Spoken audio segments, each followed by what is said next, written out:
Warrior Lore. Chapter 478, Ethereal Stage. Chapter 478, Ethereal Stage. 2 months later, Zhuofan and the 600,000 troops had reached Windgate City with no interruptions from Quanrong. Safe to say, the threat of the mighty duo had driven fear into them. Dugu Feng had issued jades for the other legions of the Dugu army, but none answered from being under the imperial family's watch. No doubt the 4 tigers of Tianyu's side. No matter how much they thought about it, never once did they consider their own ruler to be the one wanting their deaths. Or they'd taken the whole 3 million men with them and would have avoided such heavy losses. The guest houses in Windgate City watched Zhuofan lead Dugu army over with slack jaws. That's Tianyu's mightiest military. What's it doing with that kid? He's really something to pull it off. There's nothing in this world he can't do. The House Lord sighed. With Dugu army tucked in his base, Zhuofan convened with the tigers and other lords as the imperial family and Quanrong were rubbing elbows, and Zhuofan had long seen it coming. It was time for the next step in his master plan. This is how it stands. Marshal Dugu was assassinated. The imperial family colluded with the Quanrong army, and now it's planning to root us all out. In the hall, everyone sat at a round table. Zhuofan watched them all with a grave look. We have 2 options before us. Scatter from Tianyu's chaos and avoid war, or meet them with everything we have and win the world for ourselves. Bam! Pavilion Lord Long slammed the table. The imperial family has no shame, cohorting with outsiders and killing their loyal official. It has no right to sit on the throne. We fight. You can think what you want, but Veiled Dragon Pavilion shall go all out. Long Yifi spoke with valor and might, earning the nods of many. Zhuofan snickered inside. They're so simple. In the face of absolute uncertainty, they'd have bolted by now. But with Dugu army around, they've found their courage in believing they will get their homes back. To these houses with a 1,000-year-long foundation in Tianyu, having all of it ruined was the greatest pain. With Luo clan as the vanguard, they were in support, and with the hope of rebuilding as a done deal, they were all in. It fell in line with Zhuofan's intentions. They just had to do what he wanted, and Zhuofan's plans to have the world were nigh. The Quanrong are too many, and they even have imperial family's experts to back them. Grandmother frowned. To win this, we must expand our power and fast. Couldn't be easier. Xie Xiaofeng's eyes glinted. Like Brother Yifi said, the imperial family has brought the enemy into our lands and has lost all right to watch over Tianyu. All we need is to spread the word, and we'll have everyone on our side. The rebellion's growth will settle by itself. Good idea. The other 2 house lords clapped. Long Wucheng next to Zhuofan mocked. Naive. Why would anyone believe you, who stands against the emperor? He would just have to declare it was you calling in the Quanrong, and the rebellion would turn into a just pursuit to save the ruler. The one to suffer will be us. Long Wucheng, what's with that attitude? The imperial family cast out Marshal Dugu, set up his death, and every soldier of Dugu army bore witness to. It can't get any clearer than that. Xie Xiaofeng puffed his chest. Long Wucheng said, aren't they also traitors? Although more in number, the imperial family has the final word. Who'd the clans believe, the emperor or us, the traitors? The house lords lapsed into silence. Zhuofan smiled. Sir Long is right. Recall our battle with Regent Estate, the setting the imperial family created for both of us to be in dire straits, and let him take the spoils. To the point that the Regent Estate announced they'd quell us down, whether right or wrong. Yet the emperor was silent when I issued my own challenge, of obscured facts and a chaotic nation, leading to an even more confused populace. It's obvious that the imperial family has the people's opinion. This time's no different. The imperial family can call us what it wants, and they'd swallow it right up. No matter what call or declaration we make to expand our forces, he'll just crush it with one lousy paper, and not just foil our plans, but make us the public enemy. The men's hearts sank, and the gravity of it all set in. Without a righteous cause, it would be impossible to beat the imperial family with outside help. Dugu Feng was furious. Is there no way to give Godfather justice? Of course there is, though not exactly justice. Just take a chunk out of His Majesty. Zhuofan smiled. We cannot use the rebellion to amass power, but we can use our undying loyalty. That's ludicrous. You're telling us we should help that senile emperor instead of fighting him? Dugu Hor roared. Marshal had been loyal, but not even he would permit for the emperor to sell his country. He would never stand by such an emperor. Zhuofan laughed. General Hua, you misunderstand. Ever wondered why I spared Tuoba Taizhan? Yeah, why? You never told me. You had that bastard right where you wanted, so why didn't you get revenge for the old marshal? Dugi Hua blustered. Zhuofan stated. Killing him would leave the Chuanrong headless, and they will fall into obscurity from everyone's sights. By letting him live, though, he will look into me and go against the emperor's plan to foil me, leading to an even more chaotic Tianyu and exposing itself in the long run. Clap. Lung Wucheng admired. Just like Steward Zhua, he has a contingency ready. Impressive and marvelous. By using loyalty as an excuse, we'll force the emperor to swallow this bitter pill. Everyone was dumbstruck by what they were hearing. One's an old fox and the other a kid, though just as shifty. Just what are they planning? Sir Lung knows me well. Zhuofan smiled. Regardless of the reason we use to get more support, the imperial family will make a statement, unless of course we do it in his name. Everyone lit up, with grandmother laughing. The imperial family can never admit to their deal with Chuanrong. Steward Zhua, the emperor will suffer for it. Ha ha ha, the emperor is sure to have a plan in place for when the Chuanrong came to light. At worst, he'll pin it on Zhuge Changfeng. But never in his wildest dreams will he guess we'll use it to bolster our ranks for the war with him.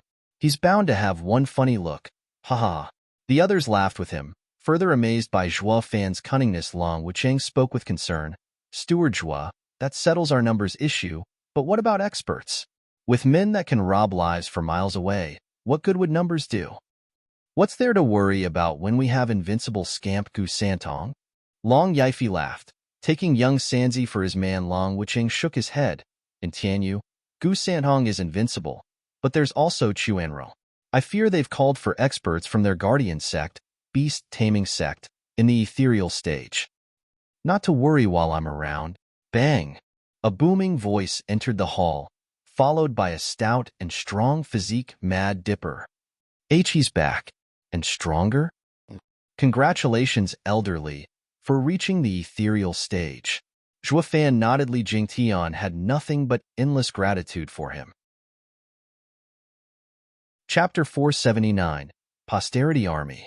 Chapter 479, Posterity Army. I can't thank Steward Zhua enough for saving me. I had let emotions get the best of me. Li Jingtian kneeled. The shock was palpable. The strong and mighty Li Jingtian had utmost respect for Zhuofan, but never as far as kneeling. Only a great favor could drive such power to feel like words failing and only gestures fully showing his gratitude. As for how big a favor, none here was the wiser. Zhuofan smiled. Helping him up, elderly, don't be so distant. We're on the same side. I will never forget what Steward Zhua has done for me. Without you, I wouldn't even have my cultivation. Li Jingtian shone with admiration. It all became clear. Anyone would kneel when being saved from the pit of despair and given the chance to achieve what everyone in Tianyu sought but never grasped. Ethereal stage. Long Wucheng muttered. With elderly in ethereal stage, no enemy expert will be a match for him. Don't forget us.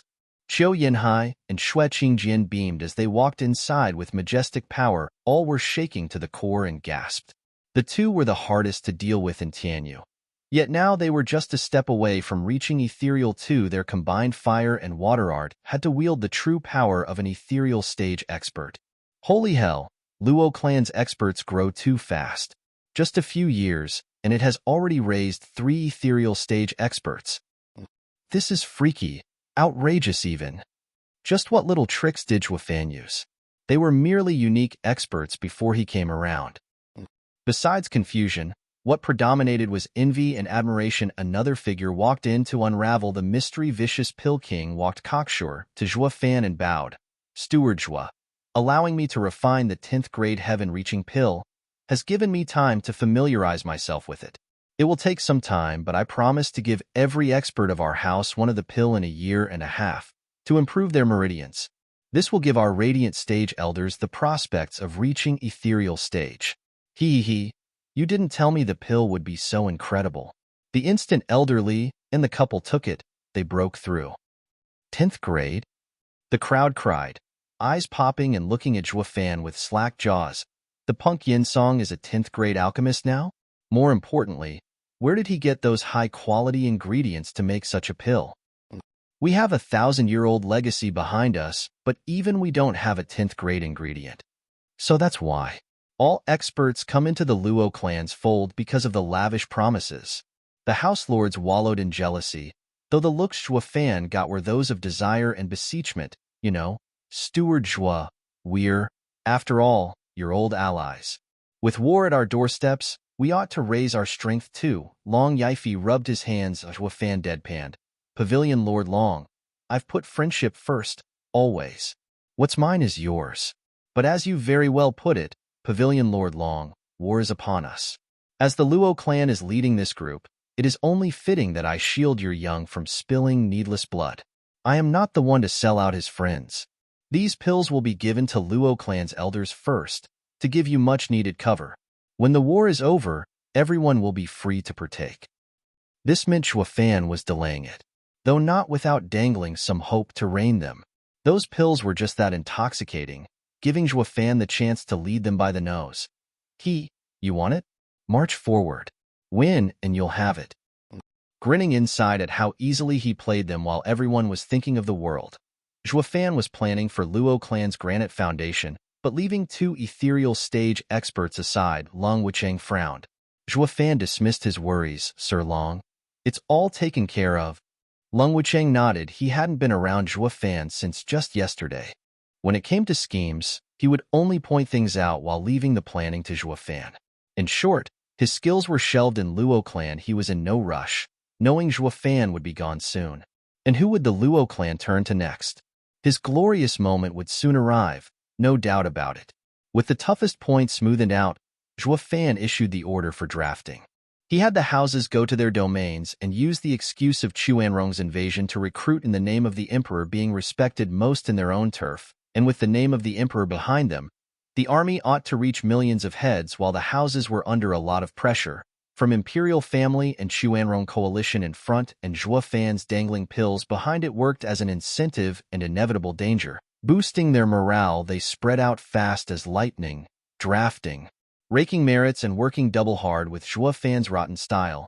Maybe he'd put a merit system in place for pill rewarding so when Zhuo Fan adjourned the meeting, they were gone in a flash. The four tigers of Tianyu frowned, with Du Gufeng speaking out, Marshal, they're all just rabble.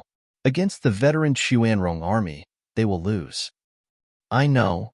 Zhuo Fan smiled. The art of war has a saying, the right time, right place, and right people. To prevail against Chuanrong, we need to take these three conditions into account. There's no better place to fight than our doorstep, with all the arrangements I've made. All that's left is to lure them. Tuoba Taizhan is no fool. He won't fall for an obvious trap, which leaves making him come to us, ha ha. Another saying is the highest form of generalship is to thwart the enemy's plans, to strike at their morale. I had the houses drafting not to use the rabble, but to force the emperor and Chuanrong into a rushed war. Here.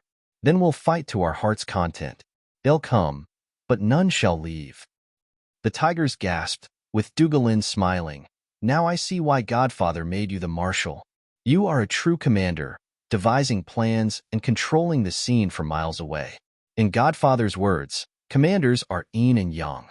Yang commander wins one step at a time while the yin commander devises schemes. He and Tuoba Taizhan were yang, always fighting on open front. While with the yin commander at the helm, there's another feeling to it. General Lin, I get that you are calling me cunning, but are you praising or criticizing? Zhuo Fan smiled. They all laughed. The new marshal is surely yin enough, but he knows his way around an army. Yunhai, as the clan head you will be in front of your clansmen. When you want something, you have to strive for it and shake the masses. Since your time in Dugu army was short, and you have been away from it for so long, not to mention you won't be leading your fellow soldiers but Luo clan's posterity, it'll be hard to win. That being said, I have a team ready for you. Come. Zhuo Fan watched Luo Yunhai with a brilliant smile. Luo Yunhai was stunned, but followed with the tigers. Only the elders got it. Snickering to themselves, they arrived at the bunker beneath Blackwind Mountain. Luo Yunhai found it the same as always. Zhuo Fan grinned. Growing for months beneath the earth, with the energy of the earth absorbed, it is time to come out. Why are you still hiding? Come meet the clan head. Boom. The huge rumble revealed a shaking ground as the earth swelled in places, soon revealing yellow hands. The bodies crawled out of the earth, presenting themselves to the stunned tigers. How are they people? With their sunken faces and bodies all shriveled up, they're practically zombies. Not just a few, but 100,000 of them. And what's with that ridiculous aura? 5,000 radiant stage experts, 30,000 in the profound heaven stage, and the rest are friggin' bone-tempering experts. Even without a formation, these numbers were shocking. Greetings, clan head. Steward Zhua, elders. The army boomed. Luo Yunhai fell back in shock. Zhua Fan smiled. They are disciples of Luo clan that I've refined into war puppets, with steel bodies and capability of flight. Use this time to train them in formations. They will defeat the Chuanrong and give you all the credit. The tigers felt a chill. Even without military training, this creepy army could hold millions of soldiers at bay. Oh God, this is clearly aimed at taking over the world. Steward Zhua is the best steward yet, paving the way for his master's glory. Chapter 480. An Emperor and His Minister. Chapter 480. An Emperor and His Minister. Drip. In the gloomy jail, the morning dew fell slowly in a rhythm known only to itself. A grizzled old man, shackled with fifth-grade spiritual weapons, closed his eyes and hummed a tune, blending with the fall of water. Not like any prisoner should act. Clang. The jail door creaked open and the old man froze. Looking at his visitor, a man in a golden gown walked in. Ha ha ha. My dear Prime Minister Zhuge, how do you like your new home? The emperor put on a winning smile. Zhuge Changfeng chuckled, carefree. Thank you, Your Majesty, for your consideration. I have been very well. There's no court politics to mind, no insidious plot in the shadows, letting me find a peace long forgotten. Ha ha ha. You've failed at every corner yet still find amusement in everything. I am impressed by your strong mind. The emperor mocked. Zhuge Changfeng shook his head. A loss is a loss and no amount of anguish will change that. It's better to enjoy the newfound peace. Oh, it can't be that Your Majesty has come to take it away from me, no? Not at all. Although your death is necessary so as not to leave such a dangerous element to my son after my passing, and even though I will be the one to take your life, it won't be now. We've been close for 100 years now. Some might even call it friendship, understanding each other to a fault. Letting you die now will make me feel lonely. Friends? Ha ha ha. Zhuge Changfeng snickered. Your Majesty, is that what you call friendship, biting each other for decades? Friendship had been a delusion of mine in my younger days, but in time I knew Your Majesty is no friend. A ruler walks a solitary path, bereft of friends and filled with schemes. The emperor fell silent from solitude. Yes, the lands are more important than everything. I am the emperor of this nation, so how can I make friends with commoners? Even so, I once imagined this. In the times we worked together, I treated you as my confidant. Yet you still raised your hand at me? Zhuge Changfeng gazed at the black and damp jail roof. Do you recall Prime Minister Yang? I was only a small official then, but grew to my position by Your Majesty's grace. You said Prime Minister Yang was a vile man in control of the court. You asked me for my cooperation in getting rid of such a traitor, to take his place for the good of Tianyu. Yes, he was a man with a black heart, itching to revolt. The emperor said. Zhuge Changfeng shook his head. I used to think so too, and for that, I had him arrested through the evidence Your Majesty brought forward. But when I barged into his home with righteous might, he said to be wary of you and committed suicide. I was baffled, taking it as nothing but a traitor's poisonous vilification. But after the first 10 years of my tenure, with dedication and passion, the same thing happened. Your Majesty found another official and enticed him to strike me by appealing to his willingness to serve you. I just couldn't understand why. So I bore in silence, unmoving against any of your taunts and challenges, while also looking into Prime Minister Yang. I learned to my shock that he was the previous ruler's man, loyal and true, yet forced by Your Majesty to revolt. His final words now made sense. A ruler's mind has no limits. A prime minister has power over everyone, but not even I can touch him without reason in fear of public outrage, and the other officials' terror. I can only have him removed. The emperor said, but Prime Minister Zhuge is far wiser. I've thought of countless excuses over the years, yet nothing reached you, having a counter for every replacement. I knew then that Yun Xuanji's prediction was true. The head of 4 pillars is you. With your power, you intimidated the 7 houses, bringing balance outside and inside of the court. Zhuge Changfeng shook his head. Everything is still in your majesty's control, I see. Although I had a feeling, I figured as long as I took proper measures, I'd escape it. I never thought, your majesty, everyone calls me the greatest mind in Tianyu. But to me, your majesty has no equal, far beyond my meager calculations. Prime Minister, don't be modest now. I'm but a senile old ruler. You brought the Chuanrong army into Tianyu without my notice. You had me cornered with them, and I had no choice but to secede 1/10 of our lands to make them withdraw. I shall have this shame for as long as I live. I have failed my people and my ancestors. The emperor sighed. Even as he smiled, Zhuge Changfeng shook his head. I see. The one who'll take the blame for selling his country is me in the end. Your majesty's calculations run deep. Playing the century-old senile with such willpower has opened my eyes. Selling my country. One more crime to add to my never-ending list. It wouldn't matter even if I go down as the worst criminal in history. Though there is just one thing I would ask your majesty, if you would be kind enough to enlighten me. Go ahead. The emperor urged. Zhuge Changfeng spoke. When I met the twin saints, they were just scholars. How did your majesty place them in my sights? Ha ha ha, you'll have Yun Xuanji to thank for that. Grinning, the emperor spoke full of himself. Just as how you and Duge Zhantian came to office by high priest's recommendation. Even before he declared it to the public, he had told me you too will emerge, becoming Tianyu's blessing. But I had him delay his announcement to first see your characters. It's how I found Duge Zhantian to be a military man, yet bogged down by honor and easy to control. And you, Zhuge Changfeng, foolish in your younger years, yet had uncanny perception and a sharp wit. You're meant to be a shrewd old fox. For any eventuality, I had the ever-hiding twin saints fake their wounds for you to save them and remain as your trusted aides, to not raise your suspicion. Each time you took an exam, I had the proctor fail you even though you didn't. You were barred entry into court for 3 years, stopping you from finding anything pointing to the heaven and earth twin saints as my aides were sent to watch over you. And when you lost hope, I had Yun Xuanji recommend you. With everything unraveled, Zhuge Changfeng took a deep breath and shook his head. I had been dancing to your majesty's tune from the start.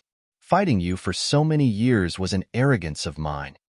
Prime Minister, you've done quite well, or my plan of rooting out all powers from Tianyu wouldn't have gone so smoothly. Ha ha ha, the emperor felt the world was his oyster. A man came in to report, Your Majesty, there's an urgent report. Zhuge Changfeng raised an eyebrow. Why your hell valleys, Yu Ming? I saw you by the second prince's side. How? Prime Minister Zhuge, I don't see the harm in telling you. Second prince's rebellion was incited by me. A father knows his son's best, they say. With his rash behavior, just a nudge was enough to spur him on. The emperor taunted. The next prime minister is also decided. Yu Ming, I am humbled by your majesty's grace. Yu Ming bowed on Zhuge Changfeng's side. Your majesty used his rebellion to force my hand. You used your own son, made him a rebel to the throne, just to get to me. Your majesty's mind truly is boundless. They say no parent is cruel to his children, but you, your majesty, are by far the worst. Isn't it all your fault for being so cautious? I had everyone leave my side, yet you still didn't act. The only chance I have to get rid of you is if you strike first. The emperor snorted at his jab. Yu Ming presented a jade slip. Zhuge Changfeng said, Your Majesty, I am now blinded, down here in the dark. May I ask that you share information from the outside with this poor old official? The emperor eyed him and snorted. You're in prison for life, so it won't change a thing. Fine. Yu Ming, present the report to me and Prime Minister Zhuge's ears. What good news is it, I wonder? Must be Dugu army's demise. Ha ha ha. The emperor cackled as Zhuge Changfeng sat there peacefully. Though his ears were twitching, Yu Ming looked into the jade and widened his eyes, showing hesitation. Your Majesty, Luo clan observed how the Chuanrong army has invaded Tianyu's every corner and, being loyal to the crown, is drafting men to purge the outsiders. They are now close to 1 million. What?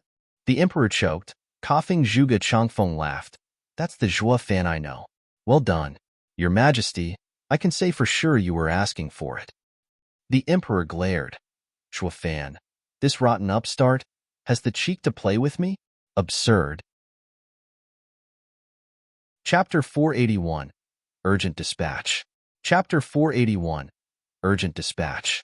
Give me that. The emperor read the jade himself before frowning. This is too fast.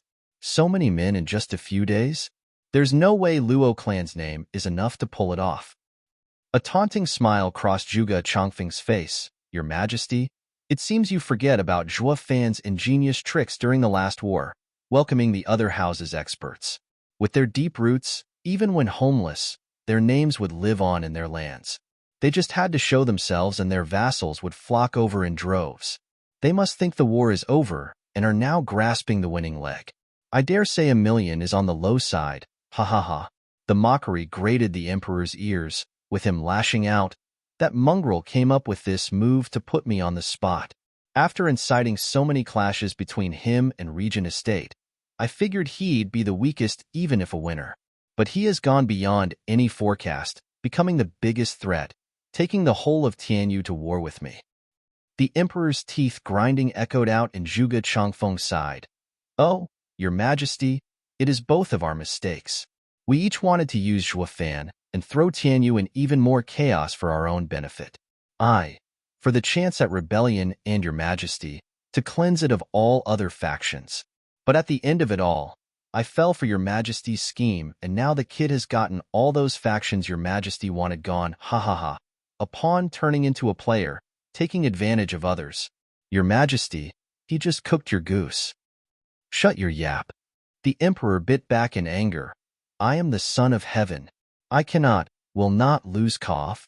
After a harsh coughing fit, he looked to see the handkerchief stained in blood. The emperor hid it in his chest and stormed out. Zhuge Changfeng, watch closely. The final winner shall be me. Zhua fan will die beyond any shadow of a doubt. Ha ha ha. Show me. Just whose hands will these lands fall into? Zhuge Changfeng replied. Yu Ming smiled and went after the emperor. The jail had regained tranquility, with water dripping to Zhuge Changfeng's humming. Thump. The emperor burst into the imperial study and sat down. Guard. Yes, Your Majesty. Someone was already bowing. Is Shadow King back yet? No, Your Majesty. At this critical juncture he isn't back. Just what is he doing? The emperor slapped the table. Report.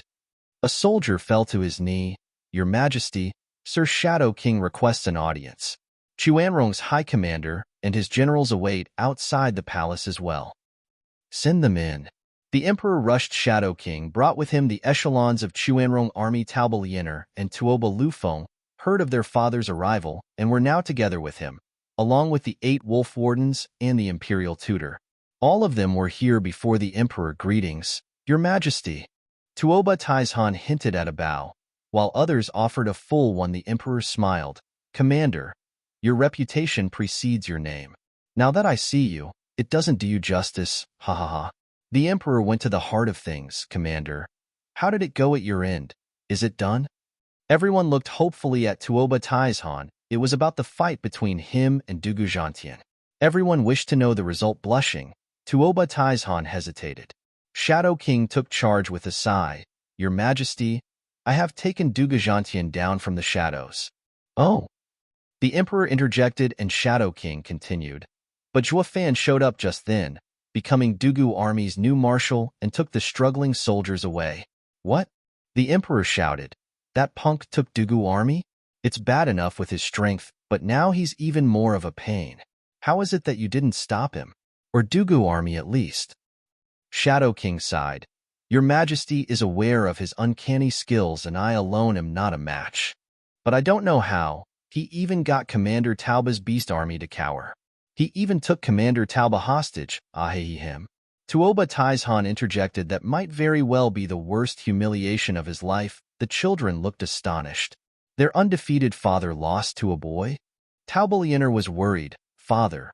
Did he hurt you? Ha ha. He was only acting tough, but could do nothing to me. Tuoba Taizhan shirked it off. Jalahan glared at the other 5 wolves. Is this how you guard the commander? Letting the enemy take our leader? What a disgrace. The wolves snorted, with Slaughter Wolf glumly saying, the brat has creepy skills.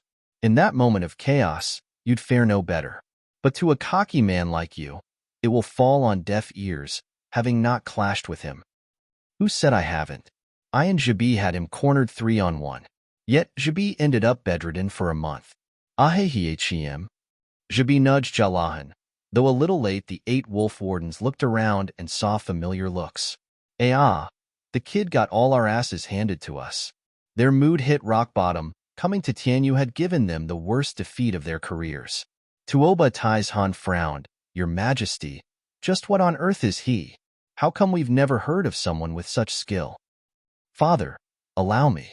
I've been in Tianyu for months now, and had him investigated. Tuoba Lufeng said, Zhuofan came from a no-name clan. He was born a servant, and when the clan was on the brink of destruction, became its steward when all that was left of the clan was 2 children and a guard. From then on, he made deals with powerful figures, taking him 10 years to bring that clan from the brink of collapse to what we see today, leading the enemy faction. His Majesty even gave him Best Steward beneath Heaven title as evidence of his remarkable skills in leading. He knows how to handle his men, taking the house's experts for himself. His allies have complete trust in him, bearing heavy responsibility. Yet even so, everyone respects and fears him. Enemies and friends alike have the same view. Cunning as a weasel, sadistic as a wolf, shifty as a snake, and grand like a dragon.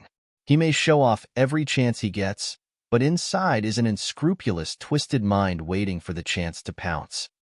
Correct. The brat has become the biggest thorn in my side. The emperor admitted. Tuoba Taizhan said, I knew he was something, but never this much. I need to be even more cautious with him than with Dugujantian. To that end, I asked Commander Tauba to march on Windgaze City. The emperor urged. Tuoba Taizhan jerked, but I only just got to the imperial capital. My army. The kid is just too deceitful. In the name of his lord, he is amassing power. I can't denounce him either, not when you've strutted into Tianyu for everyone to see.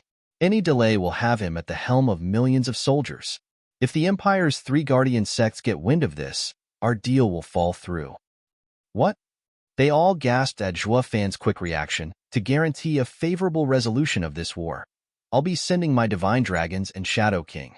Alas, the enemy has its own share of capable experts. The Emperor frowned. It's fine. Imperial Tutor spoke at last. 3 experts from the beast taming sect have come as well. No matter how tough the enemy is, it will prove for naught. Chapter 482, Marching Army. Chapter 482, Marching Army. On the morrow, the clear dew glistening in the sunrise crumbled under the footsteps of a large procession, soldiers marching with discipline to a remote town at the borders. The bloodlust and warmongering blended into a chilly and choking atmosphere, snuffing out nature's tranquility. The predators on the prowl sensed the change and burrowed deeper into their caves, shivering out of fright. We, animals, don't have any prophetic devices, but we do have our 6th sense. We know today is a bad day to hunt. Fine, we'll just fast in our cribs. As their bellies expressed fierce disapproval, no animal dared to even peek outside. Opting to go to bed hungry, Tuoba Lufeng gazed at the distant city. Lord Father, that is Windgaze City. It took us 2 months to meet our main army and travel our 3 million men at full speed. Tuoba Taizhan said, Where are the masters Tianyu's Majesty sent to help us break the arrays? Have them inspect the situation. Understood. Tuoba Lufeng bowed. 10 men flew towards Windgaze City, profound heaven experts and 6th grade array masters. There was hardly any array in Tianyu that could stand after their passing. They were soon back with a report though. Commander, the lands are covered in 500 arrays. 200 3rd grade with plenty of 5th and 6th grade. It will take time and effort to unravel. I just knew it was Zhuofan's trick, forcing me to fight him here. Tuoba Taizhan sighed. Tuoba Liufeng's face fell at the implications. Zhuofan is vile and twisted, adhering to the art of war in choosing the right location, right time, and right men. The drafting is not as important as forcing father to come here. We have to strike hard and fast. He holds down the city and has a terrain advantage. That's not all, Tuoba Taizhan sighed. We have the numerical advantage, but he can cower our beasts, thwarting our beast armies. On top of that, he has arrays on his side. Numbers will do us no good here. But the outcome can go either way in this case. This Shuafan has played on his strengths to the utmost and cut ours. I can even venture to say he'll have the battlefield under control from the start and string us along. Tuoba Lufeng was uneasy. Looking at the city, all he saw was a steel bastion. Shuafan is horrifying. Father, what do we do? Let the array masters do their work for now, and then we'll see his reaction. Tuoba Taizhan looked at those 10 men. Break the arrays, hurry. Put on the spot. One of them bowed. Commander, there are 500 arrays there, with some special ones mixed in between. It will take years, decades. That's your problem. Military orders are paramount. Go. Tuoba Taizhan barked. The men grew downcast. For God's sake, this amateur only knows how to bark orders. With so many arrays, they'd soon be caught dead instead of breaking them, quite literally. To say nothing of someone coming out and taking their lives. Chuanrong, God of War, my foot. You know nothing of arrays. Since using force is out of the question, you stick us in? Good cover-up. Where there's arrays, send in the breakers, is that it? The men cursed and cursed, but still obeyed whoosh. Arriving at the edge of Windgaze City, they got to work. Hoping to high heavens no one would come out to kill the poor saps, yet, was there ever an array owner who didn't know his stuff was being tampered with? In Luo Clan's hall, discussions of recruitment were ongoing when Zhuafan jerked and smiled. Steward Zhua. What is it? Grandmother asked. Zhuafan shook his head. Just then, a Luo Clan disciple rushed in. Steward Zhua, 10 old men are outside making signs. I can't make out any of it, but it seems to be cracking the arrays. Of course they are. You may go, it's fine. Just act as usual. Zhuafan waved. The man left while the house lords were panicking. Long Yifi said, Does that mean Tuoba Taizhan is here? It's too fast.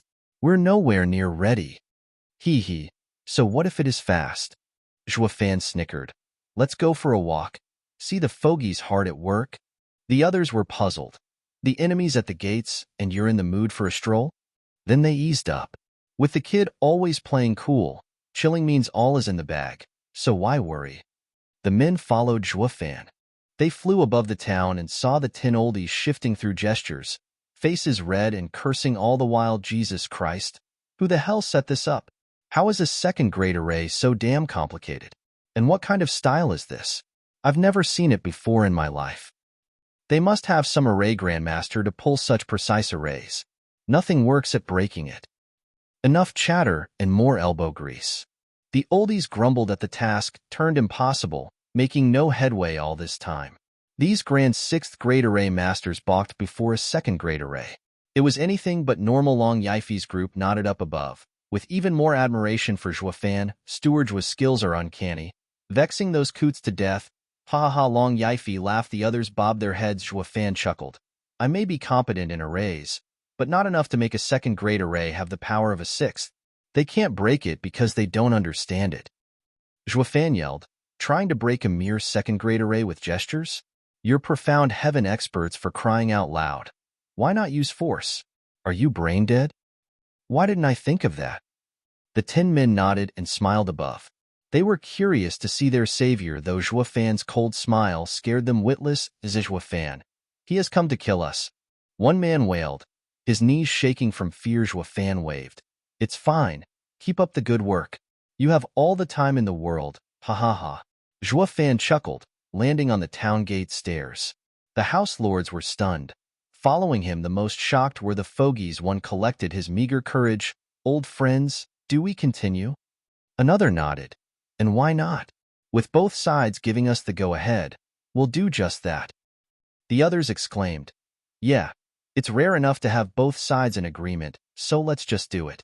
Not doing so might get us a quicker death. The 10 made signs again, but soon opted for Zhuafan's idea. to force their way through the second great arrays. The House Lords turned from them to Zhua Fan. Steward Zhua, what's this all about? I'm waiting. For what? The experts to show up. Zhua Fan snickered. Tuoba Taizhan isn't charging because of the arrays. He had these 10 bags of bones take a crack at them first. Killing them is within right, but shows nervousness, while sparing them raises the suspicion of using the empty city tactic. It's a classic war tactic, blending truth and lies. The odder my reactions, the more confused he will be and less prone to act. But time waits for no one. The longer he waits, the bigger our power in Tianyu grows. He will act, and with experts, in the fastest and hardest way. The House Lords thought, Steward Zhua has been aiming for those experts from the start. I'm just dying to see what counter the Emperor has, now that he knows young Sanzi is with me. Zhua Fan's eyes were a sucking abyss. Chapter 483. The Tiger, the Wolf, and the Snake. Chapter 483. The Tiger, the Wolf, and the Snake. Lord Father, just what on earth is Zhua Fan thinking? Someone's cracking his defenses, yet he just stands there to watch? He's looking down on us. Tuoba Lufeng pointed at the House Lords with an odd look. Tuoba Taizhan frowned. Are those arrays real or not? Is he buying time? His actions are baffling and hard to make sense of. Lufeng, come with me to see the elders. Tuoba Taizhan spoke. Tuoba Lufeng cried. So soon? Aren't they our trump card? Speed is of the essence in war. Tuoba Taizhan walked, and Tuoba Lufeng hurried after. The two came upon a tent when they heard a nasty voice. Lianer, you have a wonderful and fine constitution. So young, and yet so able in beast taming.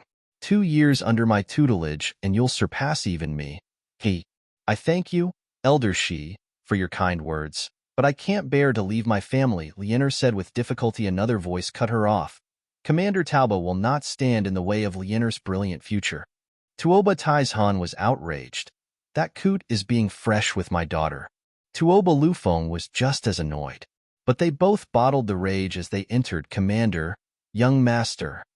The 8 wolf wardens bowed, though just as outraged. While above the main seat were 3 extra-wide chairs, occupied by bare-chested men showing their muscles. One man had silky black hair, with big eyebrows and big eyes. On his chest was a huge and ferocious tiger. The father and son bowed. Elder Hu. On his right was a bearded elder with narrow eyes and knit brows. Yet he let out an eerie green gaze, instilling fear. On his chest was a mangy wolf. Elder Lang. The two bowed again. The last one had a sinister face, with a handlebar mustache and vulgar eyes. His hand was caressing Taubalianer's soft hand. As he showed a content look on his chest was a viper with savage eyes. The father and son clenched their fists and bowed. Elder Shi. Ha ha ha, Commander Tauba. Elder Shi never drew his hand.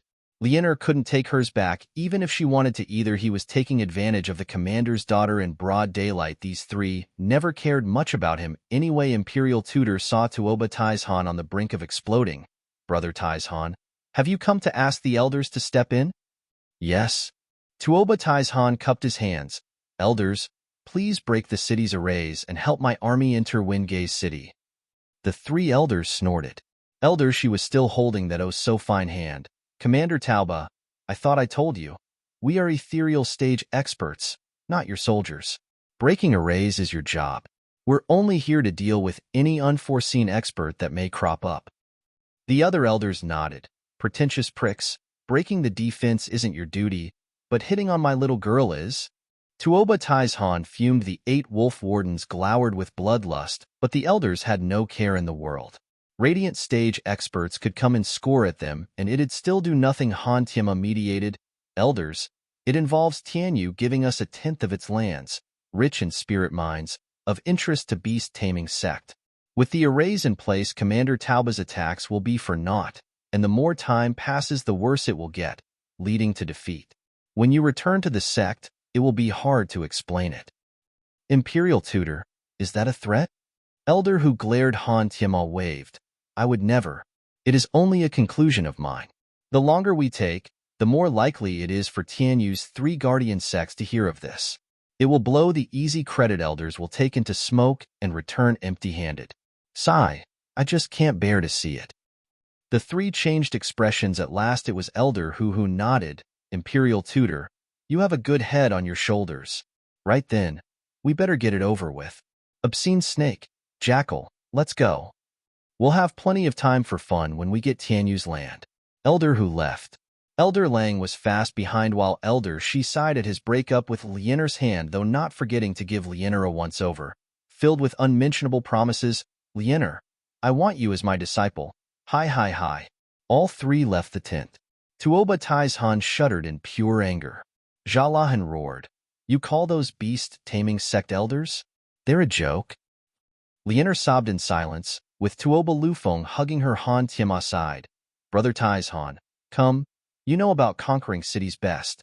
Your experience is needed. The 8 wolf wardens have to come as well. Conquering? How can I ever say that when I am so powerless, as a commander of Chuanrong, to even protect my own daughter? Tuoba Taizhan blustered Han Tiama side.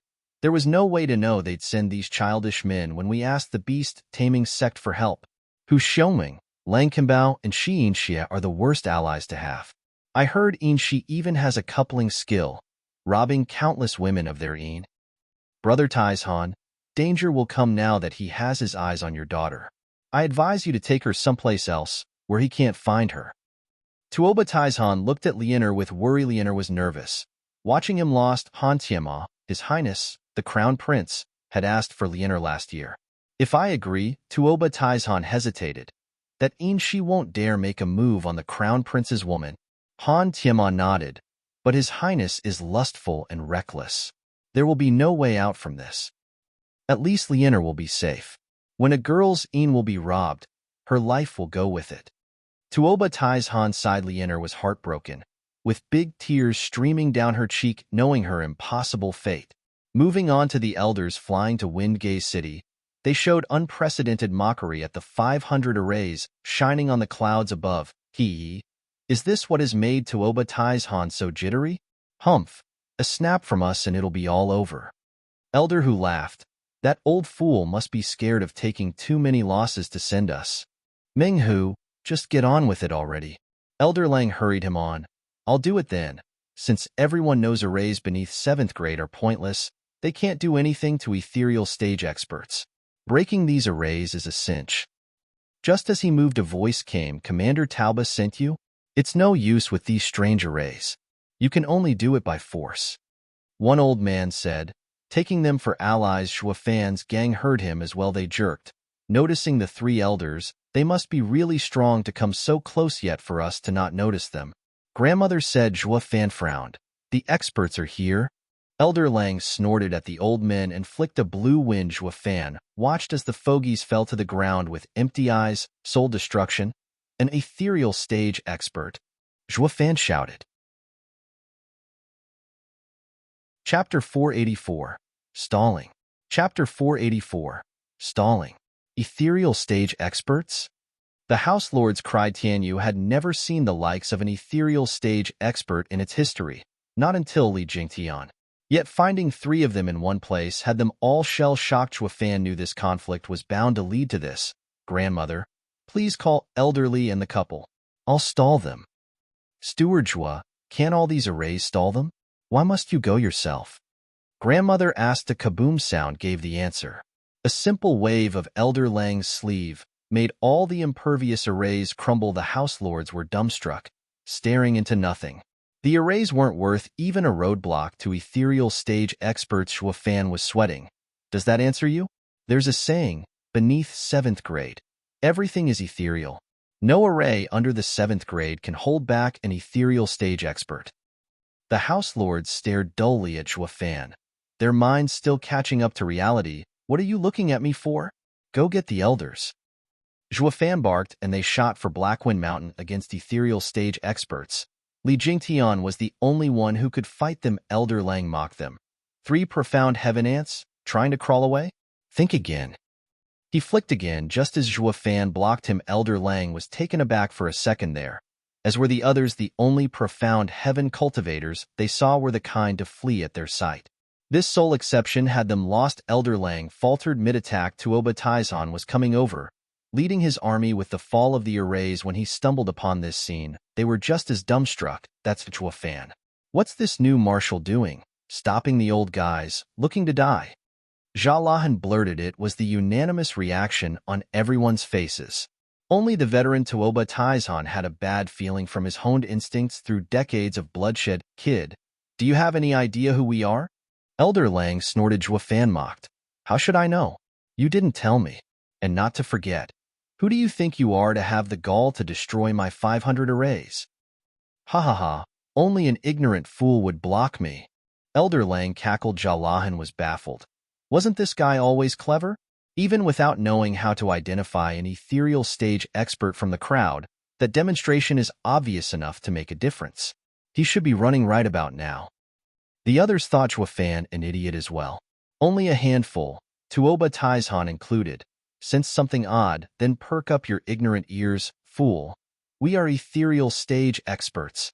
Elder Lang stuck out his chin with boundless confidence. By his reckoning, the kid should now be soiling his pants and wailing in horror. After all, ethereal stage was the peak of power in the Western lands, and he, with his wolfish temper, just loved to toy with his food. First drive fear into their hearts, then hunt them down in the cruelest way imaginable. Zhuo Fan wouldn't play ball, though. The only look on his face was a long one. Ethereal stage expert, what's that?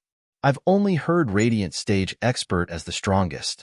Tianyu only has radiant stage experts also. My life's goal has always been to reach it and become the best in the world. Ugh. Elder Lang felt like talking to a wall. This kid's ignorance is mind-blowing. Taking radiant stage as the peak of cultivation? Which clan is he from? How sad that they know so little of the world. His plan to act the blowhard went down the drain now that the audience was too dumb to acknowledge his greatness. Elder Lang clenched his fist to get rid of this eyesore. And yet, he just couldn't have the fool die without knowing his swag. That would be immoral, and so the fiend in him doubled down on giving him the ins and outs of ethereal stage with utmost patience. Kid, ethereal stage is a level beyond the radiant stage. Even 100 radiant stage experts can't beat a single one. Oh, so that's how it is. That makes you awesomer than radiant stage experts. Zhuo Fan bobbed his head, enlightened. Elder Lang chuckled with pride. Now that he knows to recognize greatness, next should be fear. Once he runs, we'll hunt him down. Hi. Zhuo Fan had no such intention, though. Ever calm and ever baffling. Boy, don't you know our greatness? Elder Lang blinked. Zhuo Fan nodded. Of course, you're ethereal stage experts, able to beat 100 radiant stage experts? No? You already said that. Don't tell me you forgot. Is senility setting in already? Elder Lang choked on his words and exploded. Why aren't you running scared? Where's the horror? The panic? Why are your pants dry still? Because, looking back to see the house lords gone, Zhuo Fan snickered. Because I can't let you pass. Say what? The trio cried. When a radiant stage expert goes ethereal, his soul achieves enlightenment, free of the world's bindings, crushing anything beneath 7th grade. Zhuo Fan shook his head, his tone sarcastic.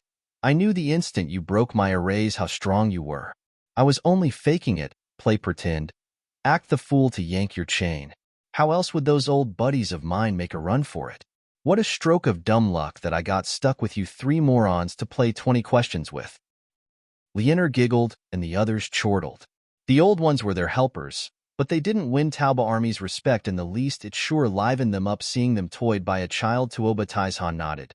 Old Dugu made the right choice, brave and shrewd, honorable and noble. He is the best choice to be Dugu Army's marshal.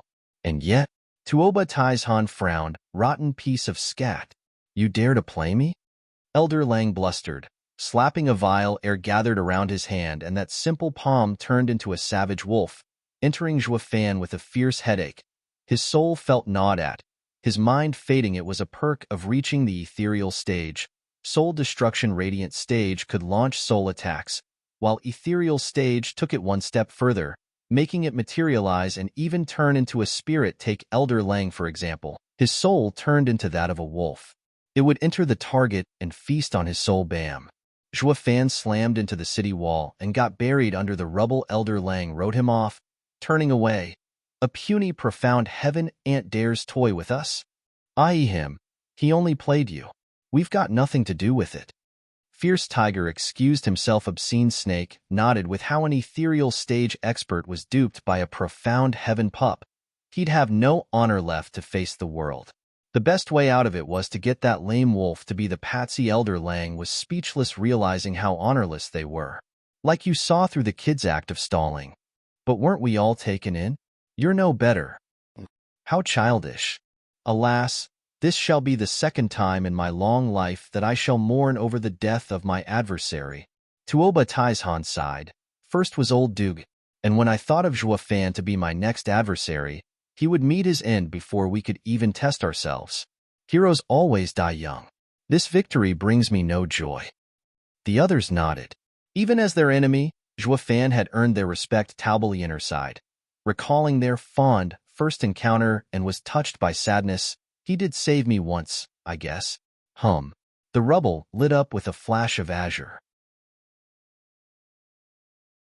Chapter 485. Fighting Ethereal Stage Expert. Chapter 485. Fighting Ethereal Stage Expert. How could this be? Elder Lang stared at the rubble with palpable shock. Why do I still sense life force from it? Did he survive? The other elders mimicked his shock boom. Zhua Fan unfolded his wings and shot into the sky. He had an azure flame hovering on his forehead. How the hell did he survive Elder Lang's strike? Jalahan was in denial. An ethereal stage expert using soul destruction on a profound heaven cultivator was tantamount to squashing a bug, an overkill. Yet to survive such a devastating blow, Zhua Fan had garnered everyone's odd looks. Even those elders considered him a freak huff. Gasping, Zhua Fan bled from his mouth. Though the azure flame grew in intensity, reaching out to feel the heat, Zhua Fan rejoiced. The azure flame was his sole guardian. Elder Lang squinted and said, Fierce Tiger, something is seriously off about him. He took my palm, yet all he got was a flesh wound. It just doesn't make sense. Elder Hu ventured, he must have a soul spiritual weapon or a demonic treasure. That's the only explanation. A fire burned in Elder Hu and Elder Shi's eyes. Their looks full of greed. Soul treasures were as scarce as hen's teeth. Even for ethereal stage experts, Elder Hu had lost his bloodlust, now turned into lust for wealth. Zhua Fan, reading them like an open book, made a stealthy sign, heaven-cracking howl. Elder Lang cut right to the chase, unleashing a huge wolf image around him that pounced at Zhua Fan. As he shot forward with his palm, he unleashed all his soul power with a soul martial art. Such overkill was unheard of. An ethereal stage expert using a martial art on a tiny, profound heaven cultivator. It went to show that Elder Lang cared for nothing but to kill his quarry outright, even foregoing his status, to get his hands on that treasure as soon as possible. All the treasures in the world wouldn't protect Zhua Fan this time, giving him a one-way trip down under. Elder Hu and Elder Shi snorted. Tuoba Tieshan's side's mood was heavy, with Lianer even showing worry. Zhua Fan's sign completed as he shouted, Wraith Style's third move, modified Necro Dragon Screech, Qilin Phoenix Lightning. Shriek. A resounding cry announced the appearance of an odd and humongous bird, covered in azure flames and with purple lightning streaking its body. It got even the space to warp. Zhua Fan used the traits of two sacred beasts in unleashing this new move. Specialized in souls, the azure flame was a gem in refining the soul, while the purple lightning was its opposite, rampant and savage in its deadly destructive power. Zhua Fan was confident his move could help him hold his own against an ethereal stage expert. What is that thing? Elder Lang shuddered. Whoosh. The odd bird shot straight for the wolf before he could react. Bam. On impact, the bird scattered and Zhua Fan spat blood. He got a killer headache while the azure flame burned hotter, yet the scattering motes of azure stuck to the wolf, making it howl in agony. Purple lightning shot like a snake through it, punching hundreds of holes and pulverizing the rest. Elder Lang was trembling, gawking at the impossible made possible as blood seeped from his mouth. Then came a world of hurt, a searing pain lacing through his head. Jackal, his friends turned from him to the weakened Zhua Fan. Having lost their contempt, a profound heaven cultivator and an ethereal stage expert went head to head. The result? The ethereal stage expert was badly wounded. It was unprecedented no matter the soul martial art used. Nothing could have bridged the abyss between them. It made no sense at all. The elders were floored and Tuoba Tieshan's side was dumbstruck. They had written Zhuofan off in the last strike, but the cunning kid not only fought Elder Lang back, but gave him a blow he wouldn't soon forget. Their eyes held unspeakable horror when watching this abomination. Is he even a bloody human? Zhuofan took a deep breath, his face pale and hands shaking. He had one-upped Elder Lang good with that move, but there was no denying it.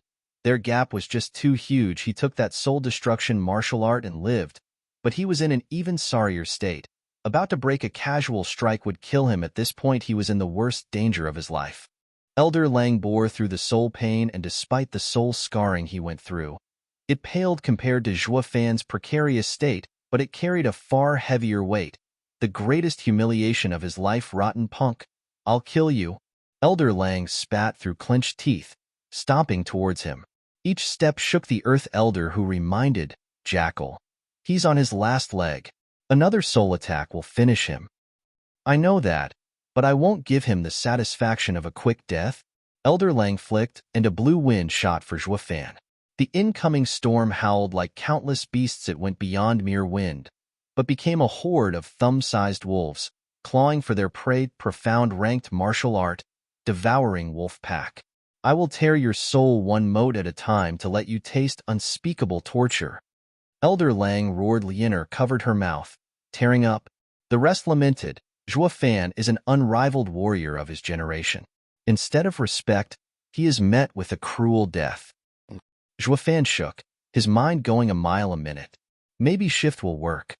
But the soul attack didn't give him any room to wiggle. It was then that a shout came. Soaring demonic dragon. Roar. With a rumble, a black dragon appeared around Zhuofan, whipping the wolf storm away. Elder Lang stepped back, watching the imposing man shielding Zhuofan and oozing black energy. Elderly, took you long enough? Zhuofan grinned. Steward Zhua, forgive the delay. Li Jingtian saw his weakened state and turned his bloodshot eyes at Elder Lang. Did you hurt Steward Zhua? I'll tear you to pieces.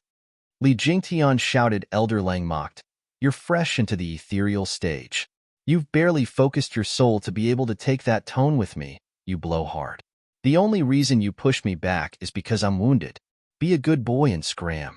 It'd be a pity for a stray attack to end you. It'll make reaching ethereal stage a waste. Haha, elderly, see that? They're in the ethereal stage, yet their brains on the fritz, especially that white beard with his wolf soul. He takes the cake. Here we are at war, and the imbecile spills the beans on his condition. He has more value as an enemy than an ally. Zhuofan was full of contempt. Elder who an elder? She glared at Elder Lang. They had to admit, the kid is friggin' right. Lianer giggled again while the rest smiled and nodded. In this precarious moment, Zhuofan keeps his cool like a true marshal and hero. Only Elder Lang's face grew hotter with every jab about to pop. Chapter 486, Ethereal Battle. Chapter 486, Ethereal Battle. Punkus brat, I'll cut you from stem to stern. Elder Lang spat, but Elder who held him back. Jackal, you're wounded. Let me handle it. Elder who exploded with power, enveloped by a tiger image. His mighty and imposing figure made it hard for even the wounded Zhuofan to breathe. Third layer of ethereal stage is no pushover.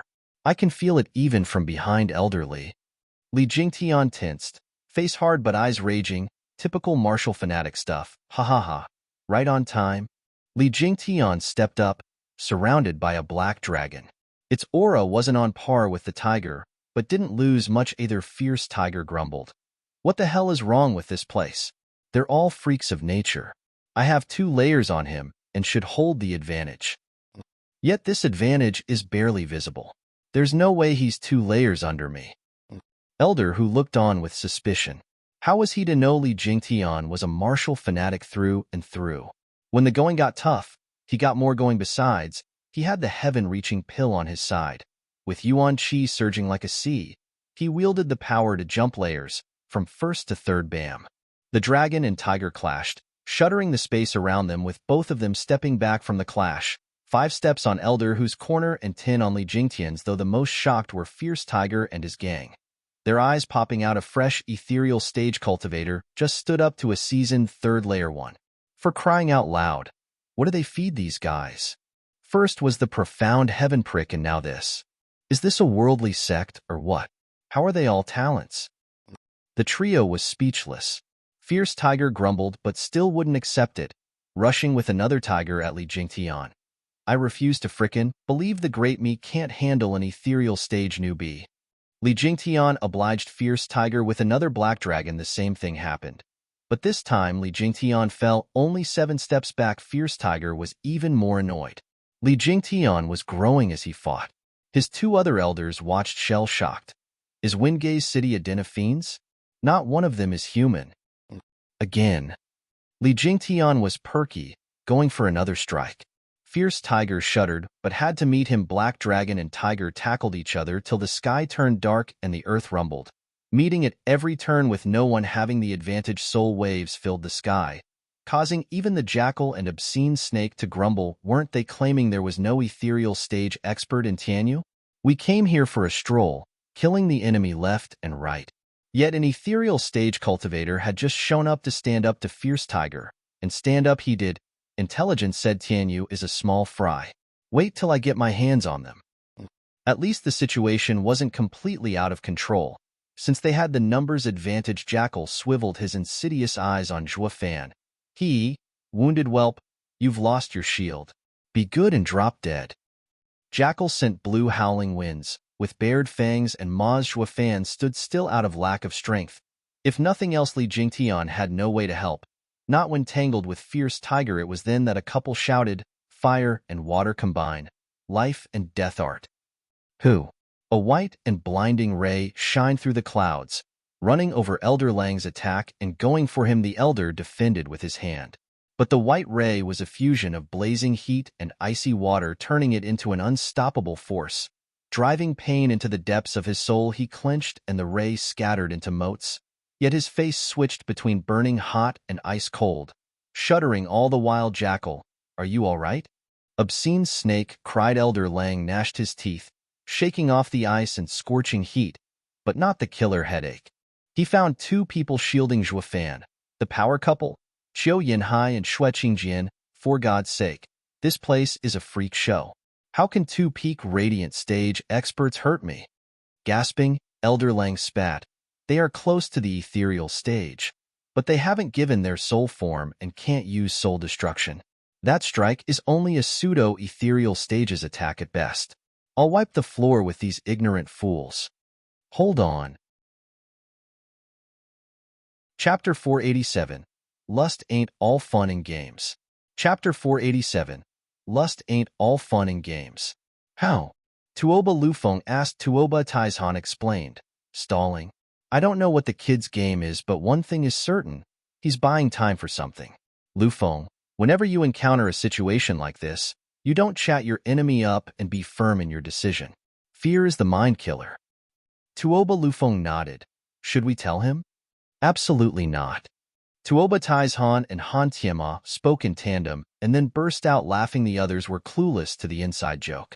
From what they saw, the commander and imperial tutor were worried Tuoba Lufeng might spill the beans. All of them grumbled at the old foxes. Han Tianma said, Lufeng, what do you suppose will happen by going to Elder Lang and telling him he's stupid to his face? I'll be ground to a pulp, Tuoba Lufeng said. Puzzled, Han Tianma added, and that's the truth of it. The elders are selfish, rash, and on a high horse. Reminding them that they've been fooled again is the same as calling them dim-witted. They'll see the light all right, but only after taking your life. That being said, Zhuo Fan's one smooth talker, prepping Elder Lang in just a few short words to attack you if you ever try ruining his plan.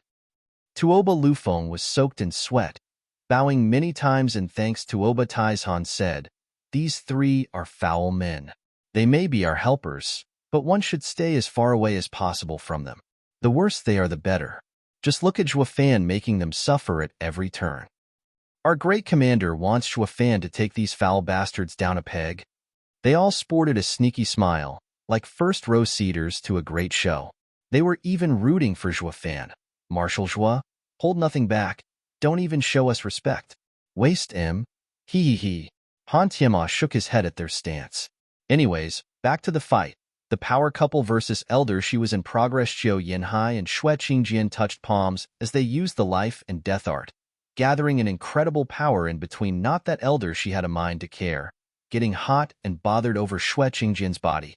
Even wiggling his eyebrows, Xue Qingjian batted her eyes and replied. Xiao Yinhai was outraged, and with a swing of his arm, he shot the soul power attack. The white light warped the air as it shot for obscene snake's chest. Elder, she was still grinning, surrounded now by snake images woven into a net. The white light stopped dead in its tracks, and its power faded. It thinned down from a bowl-thick width all the way to that of a spear. Xiao Yinhai saw the snakes sucking on his ray. He, foolish juniors, peak radiant stage is worlds below ethereal stage. You use soul power, while ethereal stage can use their very soul. It's beyond your comprehension. Surrender if you know what's good for you. Obscene Snake laughed and resumed leering at Xue Qingjian's perfect form. Especially you, my pretty. I'd hate to kill you. You'd make a much finer contribution as my disciple. What do you say? You dirty old man. She's my hag, so don't waste your friggin' breath. Xiao Yinhai blustered. Elder, she waved a python at him. It coiled around him and opened its maw and spat miasma. Xiao Yinhai's eyes grew hazy, making him lethargic. His mind started drifting. Old codger. Xue Qingjian shouted. Obscene Snake snickered. Dearie, your old man is fine. But since my soul is the king python, now that he's poisoned, it will rot his soul to death. No one can save him. No. Xue Qingjian panicked. Obscene Snake curled his finger at her. I can spare him. Sure, but you have to become mine. So what do you say to coming over? Xue Qingjian saw Xiao Yinhai in the clutches of the python and sighed. Walking over to that wretched obscene snake, Jackal laughed. One battle we've already won. When Fierce Tiger finishes that old guy, I will deal with you. I'll give you a taste of living hell. Ha ha ha. Xue Fan opted for silence, his eyes focused on Xue Qingjian. Come, my pretty. Hi hi hi. As she got close, Obscene Snake yanked her into his embrace. Xue Qingjian struggled to shake him off. To no avail. Her eyes darted around, her voice soft and soothing. Be gentle. You're hurting me. Bag of dead bones, let my hag go.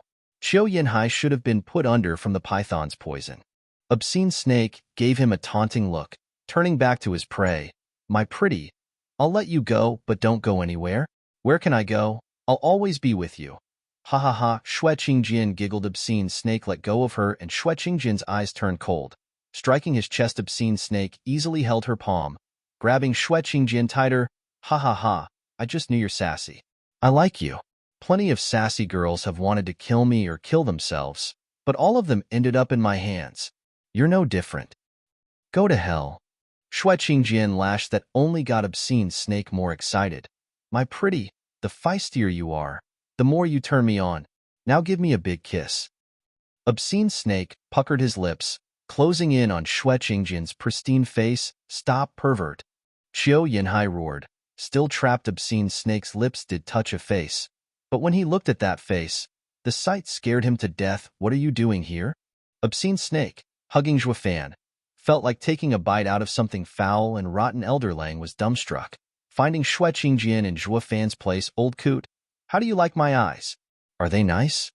Xue Fan cooed. Obscene Snake was all shaken up, to the point of parting with his lunch. I'm here to kiss a hottie, not a guy. And you're asking me about your eyes? Shove off. Xue Fan was glued to him before Obscene Snake could shake him off. Xue Fan grabbed his head and stared into his eyes in a touching moment. Hey, are little old me's eyes pretty? You damn pervert, you like playing around, is it? See how I'll knock you dead. Obscene Snake roared, his rage breaking the vault of heaven, as if Xue Fan had killed his mama and then asked him if he liked it. Xue Fan stuck to him like a koala, his eyes flashing golden. They are pretty, you know. Look closer. Look at your. Obscene Snake's head simply vanished. It was all part of Xue Fan's clever ploy. Xue Qingjian was the honeypot. Then they'd use the old switcheroo to catch him on the wrong foot, or with the wrong beauty. All that was left was for Xue Fan to use that eye of his, void annihilation, and deprive the old man of the useless decoration on his shoulders. Blood spurted like a fountain, and his body hit dirt. Chapter 488. All-Out Assault. Chapter 488. All-Out Assault. Obscene Snake. Elder Lang cried. Tuoba Tieshan's side was just as stunned. They knew Zhuofan was up to no good, but they had failed to grasp how high Zhuofan would shoot. A profound heaven cultivator taking down an ethereal stage expert's head, he first neutralized Elder Lang with words while aiming for Elder Shi. Zhuofan is insidious. Tuoba Tieshan gasped. The others were on the same page about that. Taubalianer was dazed, looking at the slumping corpse as her heart gave an odd thump. Zhuofan jumped away and shouted, "Elderly," they're enraged. "Flee." Li Jingtian's ears twitched and he broke away. While chasing them, Fierce Tiger sensed danger from the spatial fluctuations and dodged. He saw Zhuofan's right eye's two golden rings whoosh. Li Jingtian grabbed Zhuofan and flew away. With Obscene Snake losing his head, the python around Qiu Yanhai faded away. He rejoined Xue Qingjian, and they were right behind Li Jingtian. Fierce Tiger went over to Obscene Snake's body, then glared at Jackal. What the hell happened? How did they get his head? Elder Lang was still shaken up, stomping. How should I know? 1 second he was here in front of me, and then the next second the punk was in Obscene Snake's arms, taking his head. He was dead before I even saw it. He got what he deserved, looking down on his enemy and going mad with lust. I've told him time and time again, lust ain't all fun and games. This is the result. Enough of your useless advice. It's all your fault for not having a hold on the brat. With a bellow, Obscene Snake's corpse flopped around and a brown python came out of it. It had cruel eyes, always hissing, and equipped with a pair of poisonous fangs ready to tear its prey. That rotten bastard ruined my body. I will tear his soul and take his body as revenge. The python raved, its tail lashing everywhere. Elder Hu and Jackal shrugged, then watched Zhuofan go. Old Lang, should we help Obscene Snake get a new body? Of course, even without that damn snake's issue, I'd still tear the punk limb from limb. Elder Lang gnashed his teeth. Obscene Snake's body flopped some more, his voice howling. What are you waiting for? Get him! Without a body, I'm losing 1/10 of my strength every quarter of an hour. I need to get him fast. Why not just pick anyone? Get yourself a body first and then we'll go. Fierce Tiger proposed, but Obscene Snake shook his huge head in anger. Screw that. The kid ruined my body and it'll be his body that I'll have. Anything short will make me a laughing stock back at the sect. Like you aren't already a laughing stock. A grand ethereal stage expert got his head popped by a profound heaven pup is the joke of the millennium. Getting revenge won't ever change that. This damn snake is the shame of our beast-taming sect. Fierce Tiger and Jackal snickered inside, but his fellow sect members, letting the enemy just waltz away, would throw them in the same boat without further ado. They chased, be it for the glory of their sect, or for personal vendetta. They went after the devilish Zhuofan. 2 men and 1 snake's soul flew away. Tuoba Tieshan grew heavy. These elders have been duped again. It's a lure. From Zhuofan's movements, it's clear that this was premeditated. From the start he has targeted our aces, getting them out of the picture before letting the armies fight. But they're weaker in that regard. Tuoba Lufeng said. Tuoba Tieshan spoke with wisdom. The lesser of two evils. Their army may be on the disadvantage, but it is far better than letting the ethereal stage experts turn the battlefield into a killing field. That is to say, Zhuofan has even more plans. Tuoba Tieshan drifted off with a frown. Han Tima exclaimed, "Brother Tieshan, you mean Zhuofan is not only luring them, but also going to trap them?" "Correct. To trap the elders, they have to be lured first. I fear that their fate is already sealed." Tuoba Tieshan sighed. They say not to push a cornered enemy. Yet these elders, but they're all in the ethereal stage, with anything beneath a 7th grade array turned moot. What kind of snare could hold them? Tuoba Lufeng asked. Tuoba Tieshan shook his head. Zhuofan exceeds all expectations with his countless tricks. Did any of us imagine he'd be ruining Elder Shi's body? Everyone faltered, recalling Elder Shi turning into a snake, and his rage. Zhuofan was outstanding in his skills and devices. Anything was possible with him around. Lord Father, what do we do? Help them? No. Tuoba Tieshan shot him down. Better finish this war fast. Zhuofan wants to end our experts, then deal with us. Before he comes back, We will throw everything we have into Windgaze City. He will deal with the elders, but I will take the city. It will be our victory, all-out assault. Capture Windgaze City. Tuoba Tai's Han barked orders, and his generals bowed. Yes, Commander. Within 15 minutes, the Chuanrong army was in formation. Moving like a black swarm towards Windgaze City, the 8 Wolf Wardens led their divisions to lay a powerful siege. The 4 Tigers of Tianyu turned to the million men behind them and sighed. 600,000 of them were veterans of Dugu army, while the rest were draftees. No different from a rabble, the odds were way stacked against them, yet they showed no concern. Not when everything went according to a certain plan, just like Marshall said. Tuoba Tai's Han is out to end it fast. The 8 Wolf Wardens are all sent into battle too, an all-out assault. Dugu Feng smiled. Dugalin nodded and turned to the grumbling Dugahua. Since we'll be the bait, not worthy of our skills, third brother sure is sour, ha ha ha. When has it ever been like this? We're about to go to war with the enemy commander, yet we can't even take a swing? Marshall is so unfair. Dugahua huffed and stomped. Dugafeng stated, true. It's not like Marshall is old 5th steward for nothing. He has to make him look good. Besides, if there's one team that can cut through the enemy like butter, it's that creepy division. With our men, we won't even get past the wardens. Just the mention of their 5th brother had Dugahua whining again. Each soldier should be placed according to their skills. Giving me that division would allow it to reach its true potential, unlike under 5th. Can't Marshall see this simple truth? Dad isn't blind. He just doesn't care about you. Gu Santong chomped out an ingredient to the side. Bored. Dad is a nepotist. Who are you to him, that he would just give you those hard, refined war puppets? Dugahua didn't take it well. Gu Santong, are you any different? You're his son, tough and strong. So why is it that he chose the elders over you in dealing with those ethereal stage experts? Because you're that much of a burden. Dad asked me to look after you, never to leave you out of my sight, afraid that you worthless generals need babysitting. That's why I'm stuck here instead of wasting that friggin' old foggy who messed with Dad. Gu Santong fumed. Dufeng intervened before Dugahua blew a gasket. Now, we're all on the same side, following Marshall's orders. Moreover, Gu Santong is right. The enemy is sending specialists after our heads. Take a look. The others followed Dugu Feng's finger and found a fleeting black mist among the Chuanrong army shadow guards. Chapter 489, Assault. Chapter 489, Assault. With the shadow guard so close, the others mustn't be far behind. Dugafeng stood up and shouted, prepare for battle. Sir Gu Santong, please provide assistance. Gu Santong nodded, munching on his herb. That's what Dad told me anyway.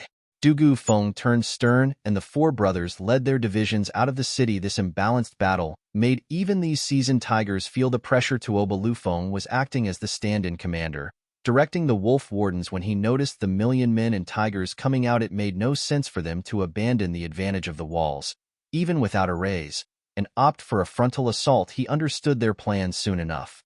Only outside the city walls would the army of 4 tigers be able to gather to form a wedge and strike into the heart of his camp.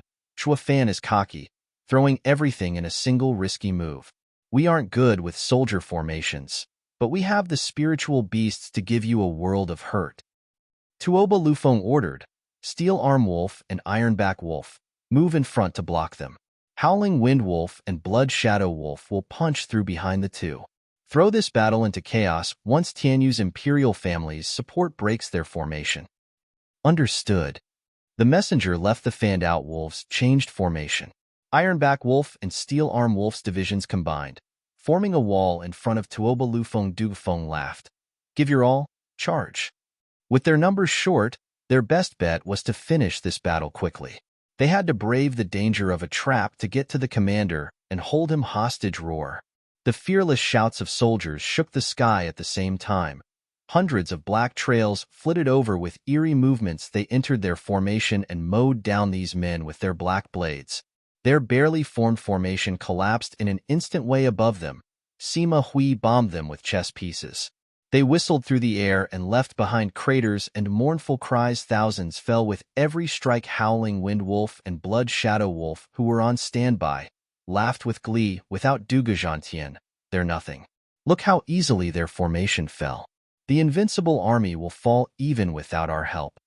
Howling Wind Wolf laughed. Blood Shadow Wolf snickered. That Marshal Zhuo's mind is only filled with machinations, yet is lacking in the military department. Ha ha ha, when it comes to wars, what's important is to use your full strength in a clash. Getting tangled up with court politics and cloak and daggers every day makes you weak in directing soldiers. No matter how shrewd he is, Dugu army will die in his hands. Only Tuoba Lufeng knew just how intricate Zhuo Fan's thinking was, so much so that he felt it was all going too easy here. Strange, was Dugu army ever this weak? They're not up to par with the average Chuanrong soldiers. With a reverberating shout, a red flash landed on the battlefield. A 7-year-old kid Sima Hui shook all over and even dropped his readied pieces. Senile old man. Rather than play chess all day back at the capital, you've come here to fight? Gu Santong shone red as he punched at the sky hum. The space warped. Sima Hui felt his vision swim as the relentless force slammed into him. Sima Hui didn't even have the time to make a peep. All he could do was bring out his Yuanqi Bam. The ringing explosion made Sima Hui spill blood. His clothes a mess as he barreled through the air, bleeding from every inch of his body. Invincible scamp Gu Santong's punch was that of a monster. Not even the monochrome chess sage could take a hit. Snorting, Gu Santong grinned, turning to the shadow guards with his uncanny speed. He punched every one of them into a pulp. Even if they weren't exactly human, the power of that cutesy fist warped the space so much that he didn't even need soul power to finish the job. And now that he had vaulting Kuanpeng as his guide, he used that ridiculous strength to its utmost potential. The shadow guards didn't stand a chance. Gu Santong ran to and fro, nailing shadows at every corner. When Gu Santong touched down, his tiny fist was soaked in blood, his sharp eyes staring down Ironback Wolf and Steel Arm Wolf's divisions. Du Feng shouted, "The bastards are dead, attack!" Roar! His brothers gathered over, leading 600,000 men to form a new formation unlike before. These soldiers were of different metal, hardened and tough. They were the remnants of Dugu army. Charge! Dugu Feng shouted. With the tigers in the lead, the army's Yuanqi fused. The soldiers formed a sharp blade that could cut any shield. Ironback Wolf and Steel Arm Wolf jerked, finding this formation a much worse enemy than the previous larger one they had formed. This is Dugu army. The previous one was bait. Tuoba Lufeng shouted. Dugu army was right on top of the two enemy divisions when Gu Santong timed his fist just right. Soaring fist, splitting heaven. Hum. Roar. His attack and Dugu army's aura combined. Ironback Wolf and Steel Arm Wolf felt the heavens dropping on them. The sheer might of this attack robbed the air from their lungs and stopped their hearts' boom. The million men of the two wolves were flung all over the place, with many in pieces, as the tigers cut through them like paper. Ironback Wolf and Steel Arm Wolf puked blood. They had to thank their formation for still being alive, although now the divisions were crippled. 30% died from impact, while 60% lay in critical condition. This is impossible. Tuoba Lufeng was slack-jawed. Dugu army didn't have such strength even at full power. How did it break two wolf divisions? Tuoba Lufeng glanced at the flying kid and gulped. I invincible scamp Gu Santong. He alone broke 1,000,000 soldiers? Someone call the experts to get rid of the kid, or we're finished. Tuoba Lufeng ordered. The four tigers were too close, though, coming up on Blood Shadow Wolf and Howling Wind Wolf's divisions. Gu Santong was flying in circles overhead. The two wolves gulped, paling from fear. No matter how strong they were in the past, Dugu army was never such a freak. Not a minute ago they had mocked Zhuo Fan's military ignorance, being only good at schemes. How ironic that a scheme was what had two divisions routed. The tigers would need but moments to charge through to their young commander and run them over. As for stopping them, well, they didn't even dream of it. They were attack divisions, best used while the enemy was busy pushing back Steel Arm Wolf and Ironback Wolf. They weren't built for defense. It was then that 3 men flew over before Gu Santong. Chapter 490. Immemorial Sages vs. Qilin. Chapter 490. Immemorial Sages vs. Qilin. You again? Gu Santong spat. You rotten sack of meat. You've always pushed me around. Last time I let you off, yet you still dare to come back. Is it your time to die? Covered in black robes, with black mist around him, Shadow King was back. On his side were Gu Santong's old acquaintances from 300 years ago, Zhuge Chongfeng's old elders. The two were filled with bloodlust. Shadow King grinned. Gu Santong, the only reason I'm here is because this time I've come prepared. Look around you. They're all old friends of yours. Recognize them? Gu Santong snorted. I don't have time to waste on nameless juniors. Quite the mouth you have. We fought so hard 300 years ago, and after all this time the noble Sir Gu acting as divine dragon must have forgotten his friends of old. One mocked. Gu Santong stared back. You were there? Wait, all of them are dead, so how are you two men still alive? Men? Shadow King's hatred burned hotter. Since you forgot, allow me to refresh your memory. These two fought alongside me back then and faked death when the moment was right. Why else would you still have the gall to saunter all over the place? Shadow King's anger targeted these two sages. The two were bashful, sighing. Shadow King, our team of 3 hadn't formed yet. Showing up would have only worked against us. So we decided to buy some time to train our teamwork for the next time we fought Gu Santong. That's why we faked death. You ran, but what about me?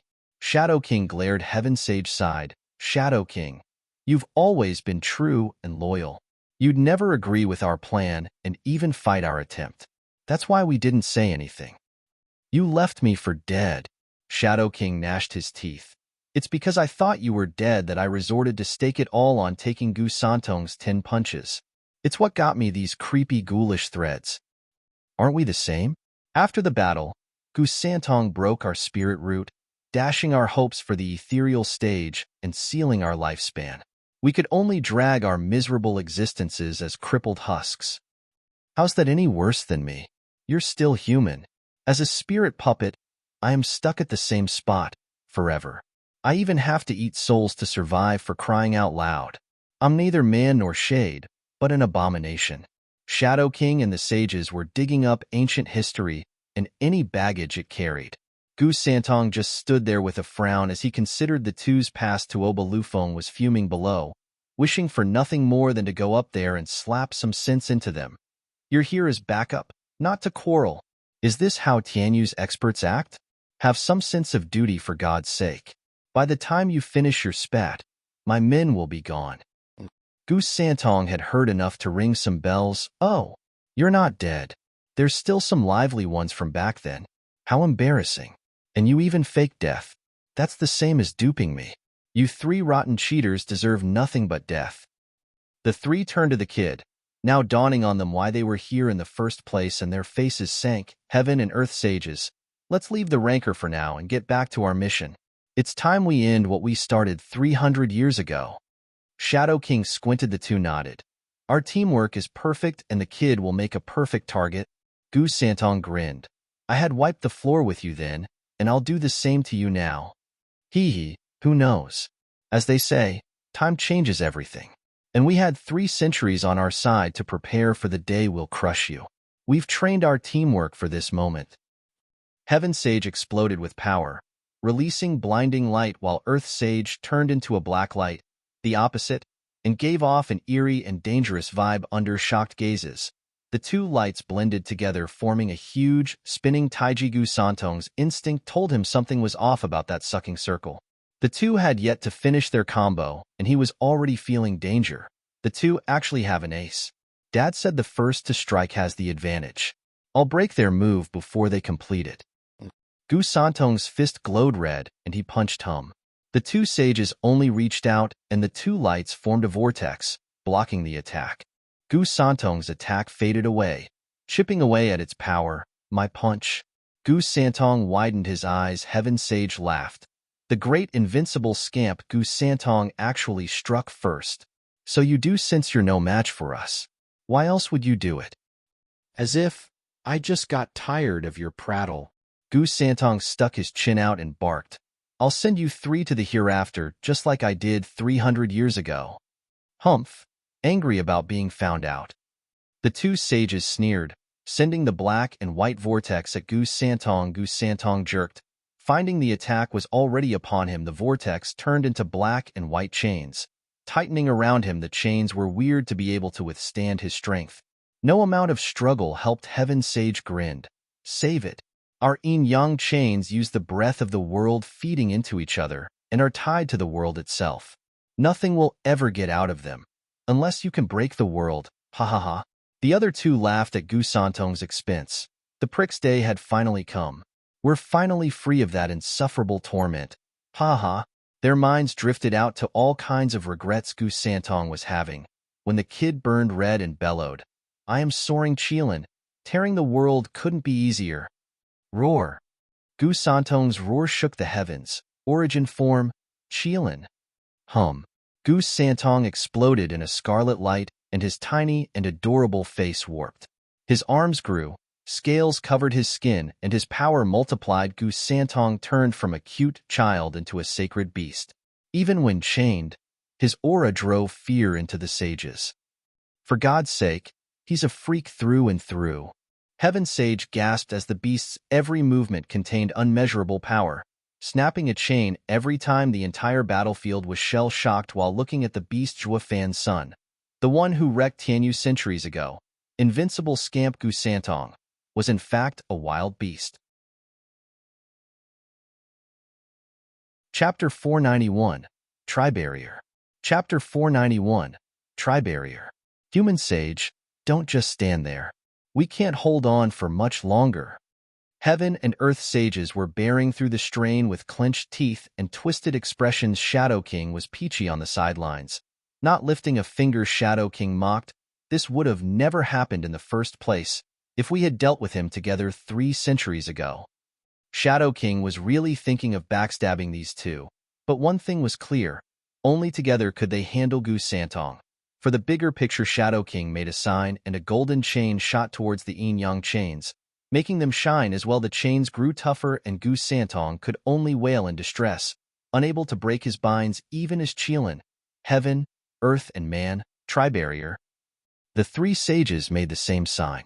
Du Gufeng looked up with a frown. He was freaked out by Gu Santong's form as much as the next guy, but he was their ally. Their support with Gu Santong sealed up. His army's wings were cut off. Charging forward now would only net them heavy casualties. Howling Wind Wolf and Blood Shadow Wolf perked up. Gu Santong's loss was their gain. With their numerical advantage, they could easily hold the 600,000 Dugu army back. Come, 4 tigers of Tianyu. Blood Shadow Wolf laughed. Du Gufeng shouted. Howling Wind Wolf, Blood Shadow Wolf, get on the damn side. Make me. Howling Wind Wolf and Blood Shadow Wolf bit back. Boom. The 2 armies ran into each other, but without their buff, Dugu army's advance fell, though not to a complete halt. Their formation gave them enough strength to push on against the fierce opposition. The enemy fell back 1 step at a time, getting on the brink of collapsing. The wolves were amazed by how just half of Dugu army could wield so much power as to push their 1,000,000 men back. They were this close to crumbling and letting them have a clear way for the leader. It was then that a piercing cry resounded.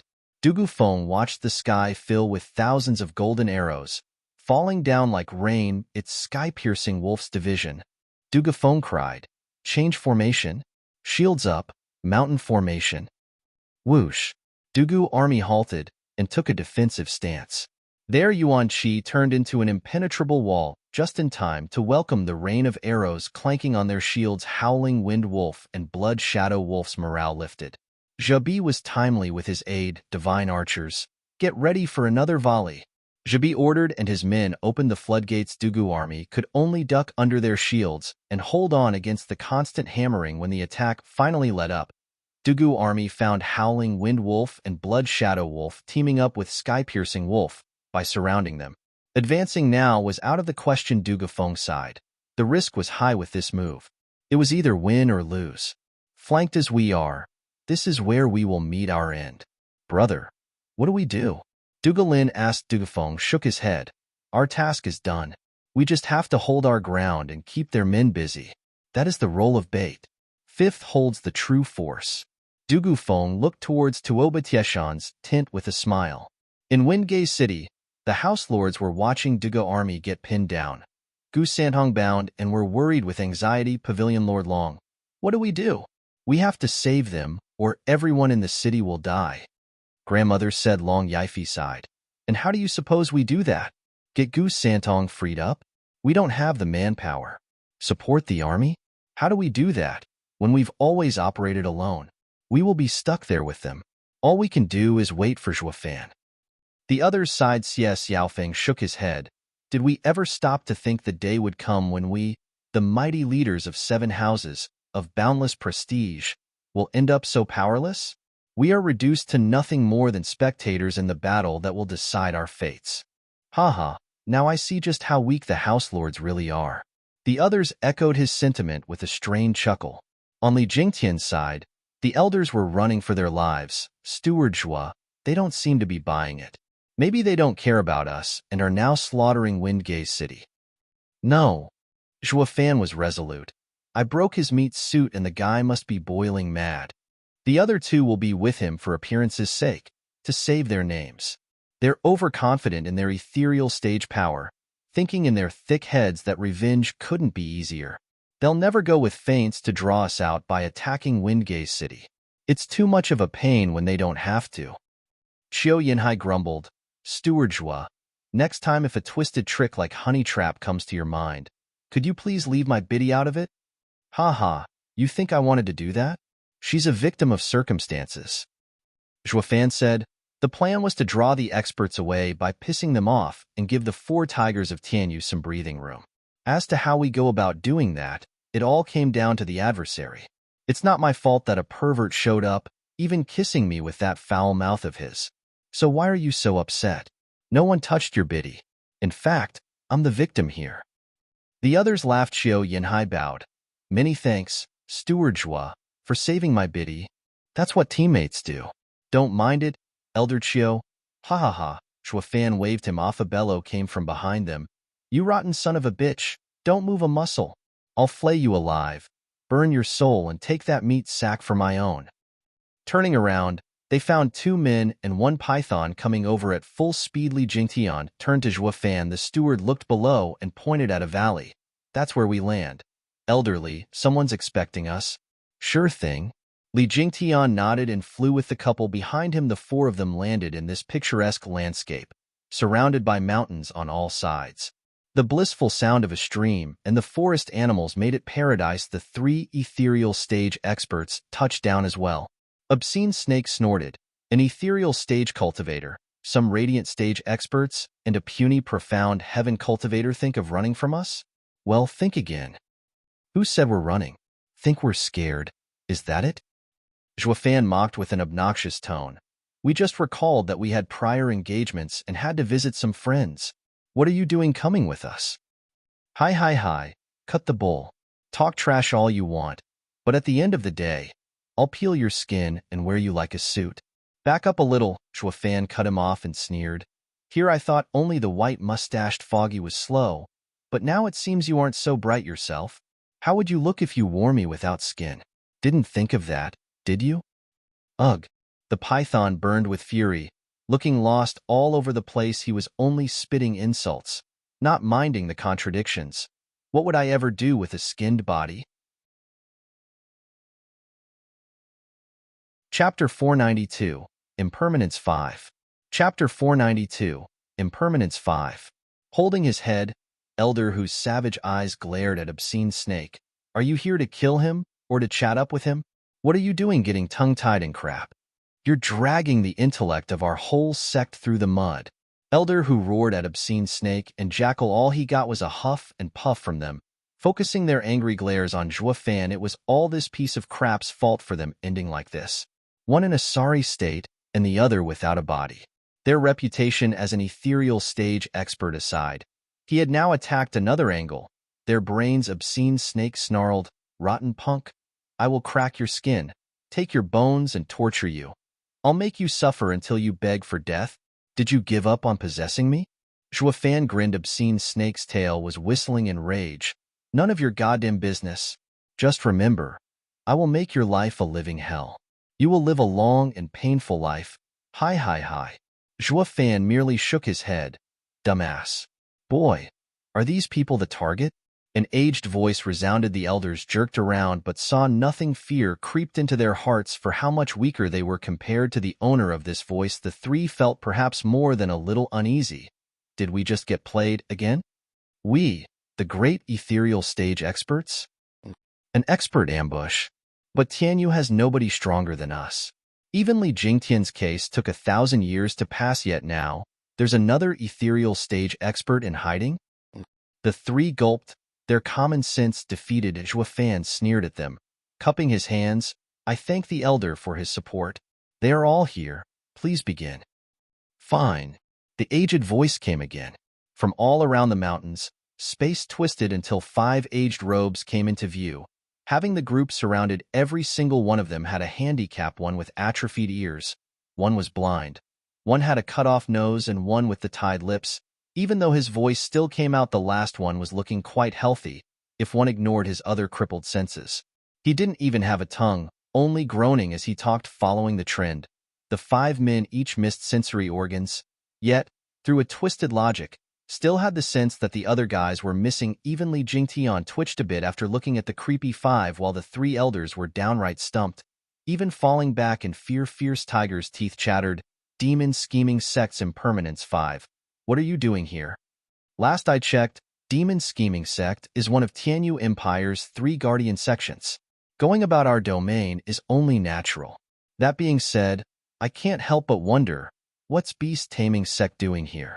Are you here to mess with our disciples? For elders simply meditated on a rock, with only the blind, deaf, and sealed-mouth elders speaking. The terror was growing within the 3 beast elders, evident by their sweat. Fierce Tiger wiped his brow and bowed. Elders, we had been taunted by some insidious lowlife. We have never touched any of your great sect's disciples. Never, is it? Then what was that flaying our disciple and taking his body all about? My ears are frail, but I can hear just fine. The same one spoke. The trio were panicking now, crying at Zhuo Fan. You're a demon scheming sect disciple? Yep, in the making. Zhuo Fan shrugged. The trio shook like leaves, and hatred exploded within. Oh, not out of regret, but with malice directed at their intelligence reports. They did it on purpose. How else could they not find out that our target is with the demon scheming sect? What was supposed to be a simple in and out job, beneath the prying eyes of Tianyu's guardian sects, had now become a task of targeting demon scheming sect's disciple. They were as smooth as a lummox, Tianyu's emperor in particular. You fool, going around targeting demon scheming sect's men with your pranks? Is life too good for you? The 3 elders were close to bawling. Impermanence 5 are veterans. We should have had an easy time, but we just came here and have already hit a wall? Fierce Tiger bowed at once. Elders, we did not know the kid was yours. We ask that you overlook our transgressions out of the goodness of your hearts. Ha ha ha, what's the point of sect rules if a simple apology would suffice? You messed with our disciple and think you can walk away, just like that? Who do you take the demon scheming sect for? The same elder taunted as tears welled up in their eyes. Obscene Snake had to show his dissatisfaction. Elders, just look at us. It's him who has messed with us. He is still alive and kicking even after taking out my body. Ha ha ha, a profound heaven kid destroyed a great ethereal stage expert's body. What a shame. And now you have the nerve to own up to it? The way I see it, death will look much better on you. The elder mocked. The other 4 elders shook a little, each expressing joy in their own creepy way. Fierce Tiger barked. Obscene Snake, are you so damn blind? This is a trap. Demon scheming sect is splitting hairs just to fish for leverage. We can beg all we want, but they won't ever let us go. Ha ha ha, everyone is a product of their environment. You haven't been around this kid for long, yet you already have the kid's brain rubbing off on you, if only a little. I think congratulations are in order. The elder mocked. Fierce Tiger turned savage. Impermanence 5, you're famous in Western lands, but you're not much different from us. Don't push it, or we'll take you down with us. Now, I really want to see just how 3 nobodies would go about doing that. Ha ha, the elder shot back. Kid, take your men away before they tie us down. Yes, elder. Zhuo Fan bowed, giving Li Jingtian a look. The 4 flew away but didn't go too far. Watching from the sidelines at the edge of the valley, a fight of this degree would do the fresh, ethereal stage. Li Jingtian and the power couple, a world of good. Xiao Yanhai frowned at the still-sitting elders. Steward Zhua, what's the deal with them? Their senses are wilted, but not by accident. Ha ha ha, True. It came about from their cultivation method. Zhuofan explained, it is a combination art, vicissitudes art. It is said a year of vicissitudes, a time of blossoms and a time of wilting. When the year turns, vicissitudes begin anew. This is the natural cycle. Everything in this world rises and falls in a never-ending cycle. These 5 elders emulate it through their sensory organs. But the cycle can sometimes thrive and sometimes degrade. To compensate for this glaring weakness, they each gave up all their sensory organs except one. Thus, together, they will only thrive, to the point that many experts stronger than them have fallen to their combination art. The elders are named after the sensory organ they picked. Take that talking elder for instance, he is Elder Shi, because of his tongue. The others nodded, with Shui Qingjian found their creepy looks not at all inviting, but they're so damn ugly. No matter how great the art is, I'll never practice it. The others laughed. Zhuofan continued, Sister Shui, you're underestimating the vicissitudes art. Not anyone can train in it. The least you should be ready for is to give up your face, but you also have to join 4 others in using it. While each of them has a sense still working, it is at the group's discretion to use it. And therein lies the kicker, you can't control it. In reply to their shock, Zhuofan smiled. Anyway, there are 3 reckless fools trying it out. You best peel your eyes to a true ethereal stage expert. Chapter 493, Extreme Might. Chapter 493, Extreme Might. Elite Coder. Impermanence 5, you're seasoned experts, but we're no pushovers either. Must we do this? Push us hard enough and we'll stoop to anything. Yeah, we're so ruthless that we even scare ourselves. Elder, who watched the enemy with tense and sweaty brow, though still talked tough in the hopes of scaring them. The other 2 threw in a helping hand. The 5 elders sat still like before, letting these 3 talk to the walls. Elder, she began after a while. Ha ha ha, there's a saying, all bark and no bite. I gotta say, the more you hoot, the more relieved I feel. Shui Qingjin giggled. Steward Zhua, that guy's just like you. Throwing biting remarks. Of course, why do you think he kept his tongue and earned his nickname, Elder Shi? Ha ha ha, Zhuofan chuckled. The tiger, wolf, and snake were fuming like pretty much anyone else. These 3 were fierce believers of death before dishonor. Now that Elder Shi had taunted and mocked them, he was wiping the floor with their name as even ethereal stage experts. It came as no surprise when Elder, who exploded with power as a golden-eyed tiger image, appeared around him. The sky darkened. The wind howled. Like a tiger on the prowl, Li Jingtian shook, the roar infecting him. It was many times stronger than the one he felt when fighting Fierce Tiger. Only in danger would Fierce Tiger show his true power. In order to fight for his life, Elder Lang had a mighty wolf around him, baring his claws and fangs, growling at the 5 elders with bloodshot eyes. As for the runt of the litter, Obscene Snake, powering up proved a tiny bit difficult without a body. In fact, he was decaying as time went by. He'd better get a meat suit fast before a breeze blew him over. No pressure, though, as an ethereal stage expert soul could survive for a long time.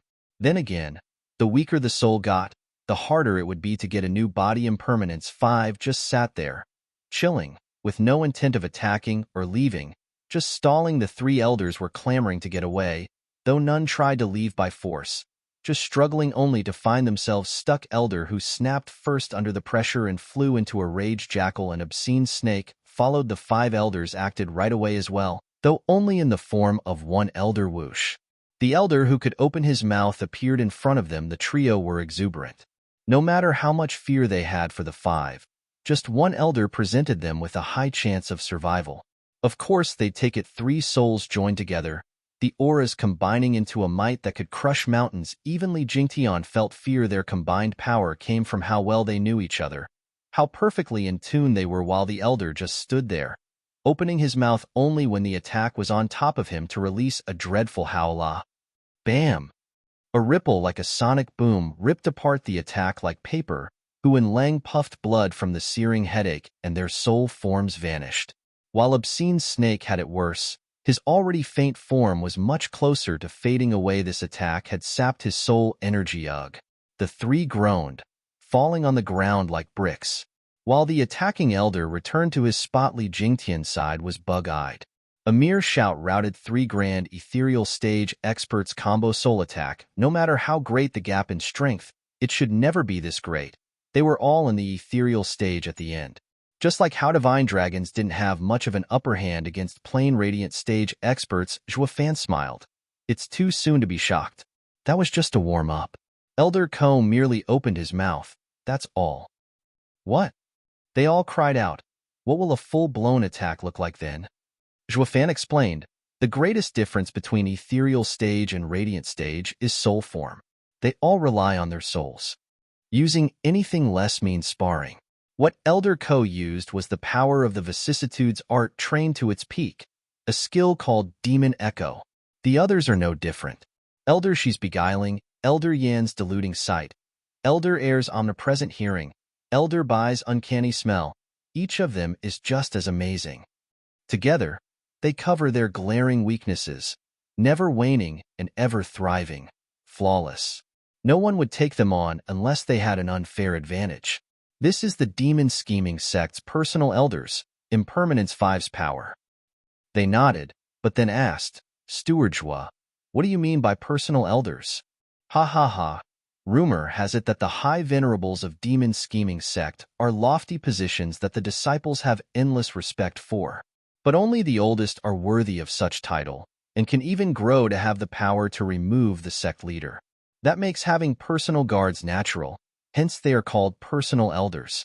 People who should have been the sect's venerables have now become high venerables' personal guards, thus reduced to mere elders, even as their power goes beyond a mere venerable. Li Jingtian gave a thumbs up.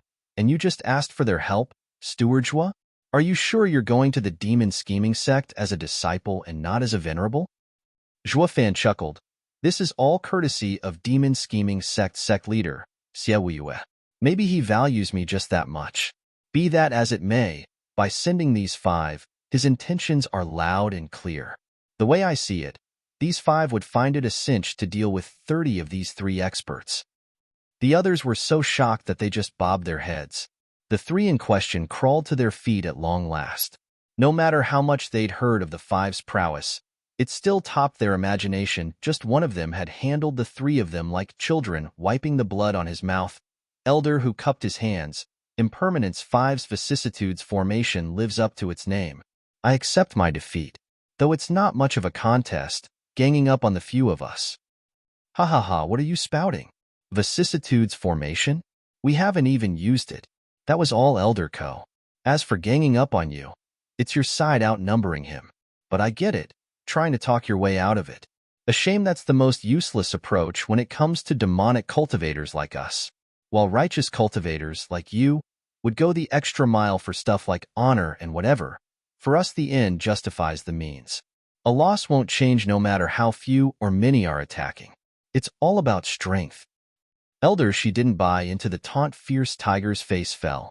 Damn unreasonable demonic cultivators. They don't give a hoot about their names, wanting our lives even in a 5 against 1. Against righteous cultivators, they'd already be ashamed by now, going for a fair fight instead. Elder Shi mocked.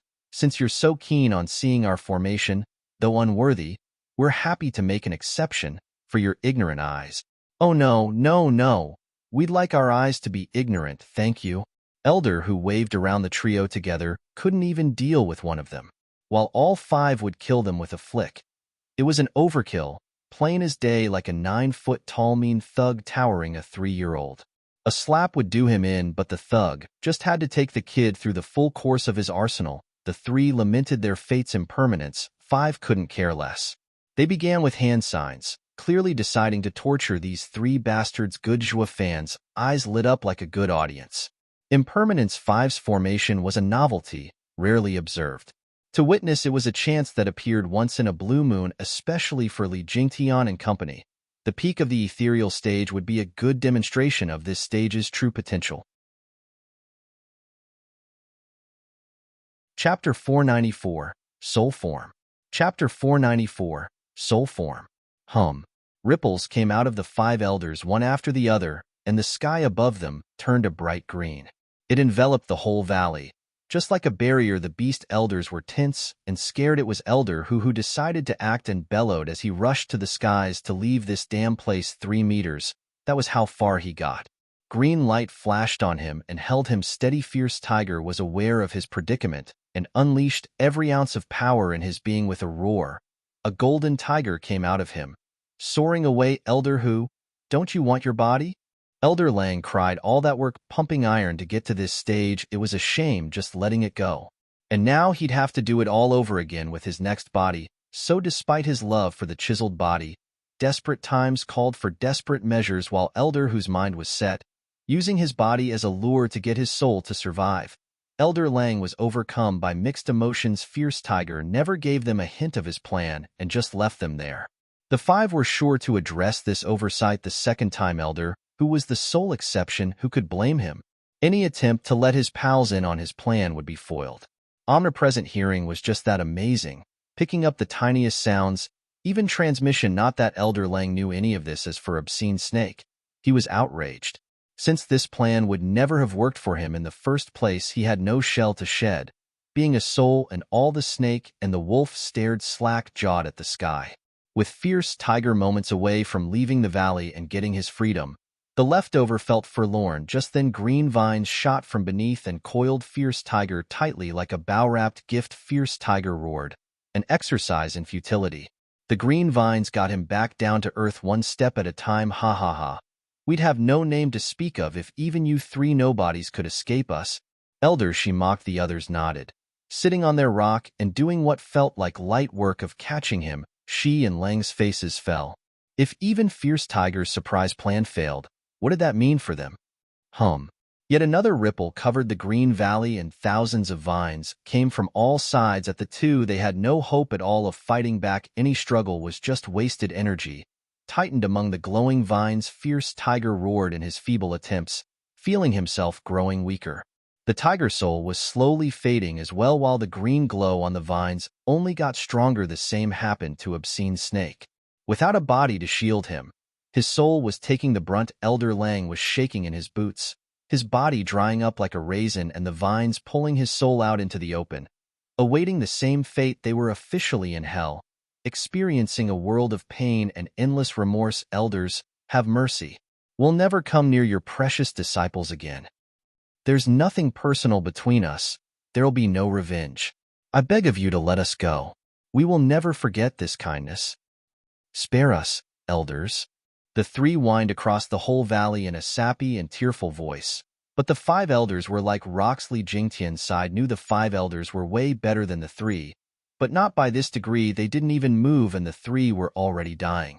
How are they same stage cultivators? The least you can do is twitch a finger. Qiu Yanhai said in shock. Steward Zhua, what are those things? Is it a grand skill of theirs from cultivating? That's their soul. Zhuafan said. Soul?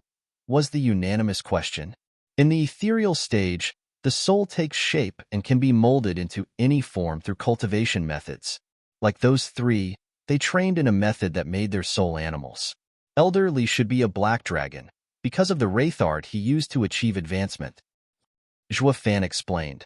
While Impermanence 5 have the vicissitudes art and have combined their strengths, this made their souls not the vines, but that green glow you see covering the valley and sealing this place, the vicissitudes world. They have the control of every root, every blade of grass at their fingertips, thriving and waning, translating into their enemies' flourishing or decaying states. Taking away another's life is what they are best at. With this lesson and practical demonstration, they came to the obvious conclusion that in the ethereal stage, the soul's strength ultimately decides victory. Xue Qingjian said. Steward Zhua, what about mine and Geezer's souls?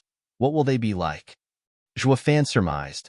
Sister Xue and Elder Qiu train in fire and water arts, so you ought to become fire and water, in constant growth.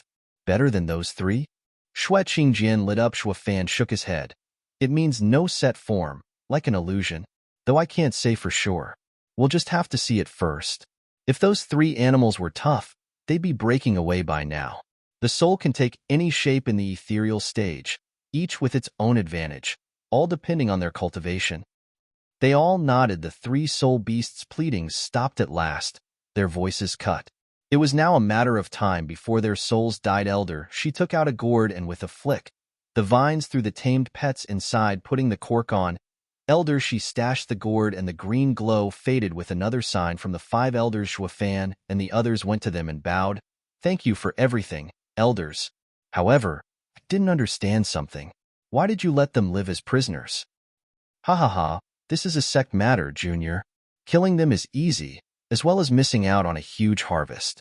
We'd rather take them to the sect leader first and let him decide their fate. Elder, she spoke. Zhuofan nodded. Xiao wants to stir things up, I see, and to take it out on beast-taming sect. I reckon he'll reap a plenty. What will that make of the elder's support? Him helping me or me helping him? Elder, she looked hard at Zhuofan and nodded. You've got quite the brain, Junior. I see why the sect leader likes you and sent us over. Though keep it in mind to show him some courtesy. Sect leader is no saint either. Thank you for the reminder. I will keep that in mind. Zhuofan bowed. The elders nodded. Since that is all, we'll be returning. I will handle the rest. Thank you for all you have done, elders. Zhuofan bowed and they flew away. Li Jingtian muttered. Nice guys, those seniors. Unlike any demonic cultivator I've ever seen, there are plenty of freaks of nature around. But that doesn't mean they're all savage and twisted. Many just walk their own path and care not for others. Because of this, they're lumped in with demonic cultivators. These 5 hardly talk with anyone else beside themselves. Their shrewdness isn't too sharp. They're the closest thing to a saint, as far as demonic cultivators go. Zhuofan explained. He looked towards Windgaze City and shouted, Now we just have to win this battle, and everything will fall in place.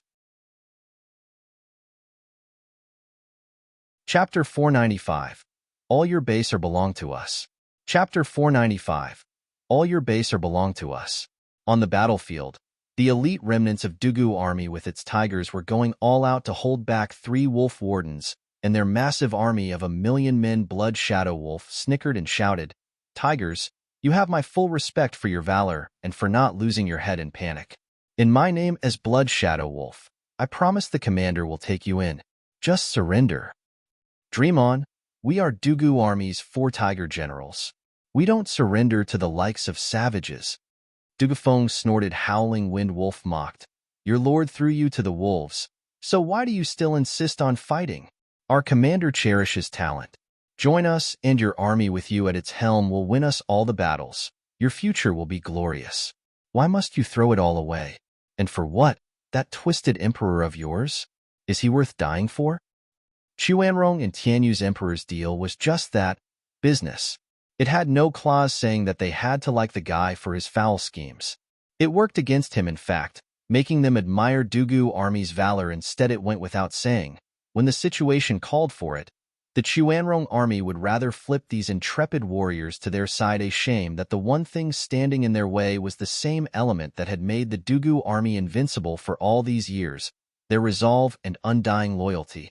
Marshall had fallen at the emperor's underhanded attack, but if there was one thing these men couldn't do, it was to become traitors. Howling Wind Wolf, Blood Shadow Wolf, save your breath. We will defend our home and every soul in it, to our dying breaths. Tianyu isn't the land, it is its people. Dugu Feng shouted. Dugu army echoed his will. Even when surrounded, they held strong. Like true warriors, the 3 wolves nodded. Such fine men, a darn shame too.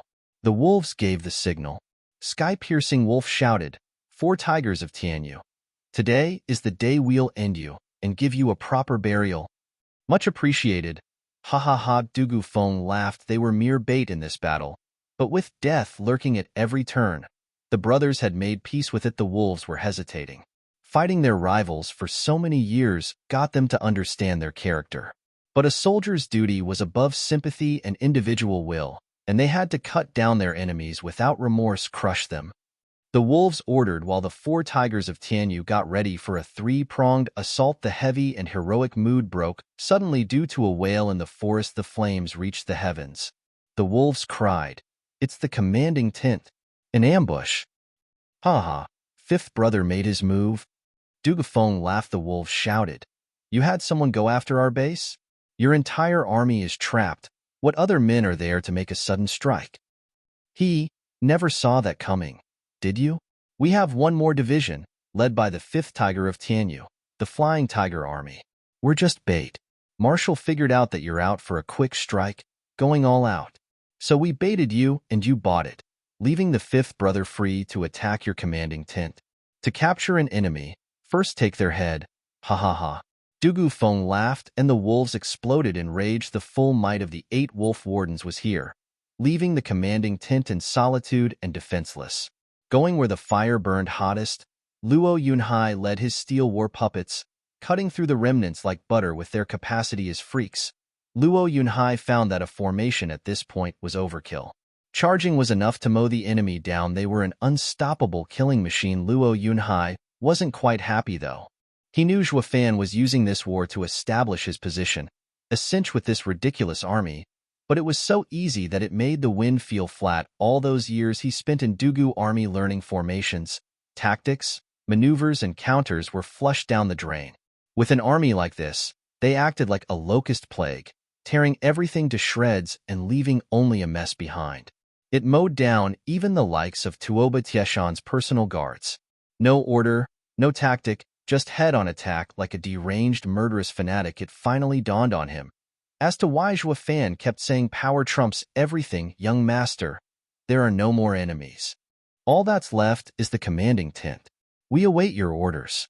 A peak radiant stage war puppet bowed. Luo Yunhai muttered, with your strength, just go in there and grab him.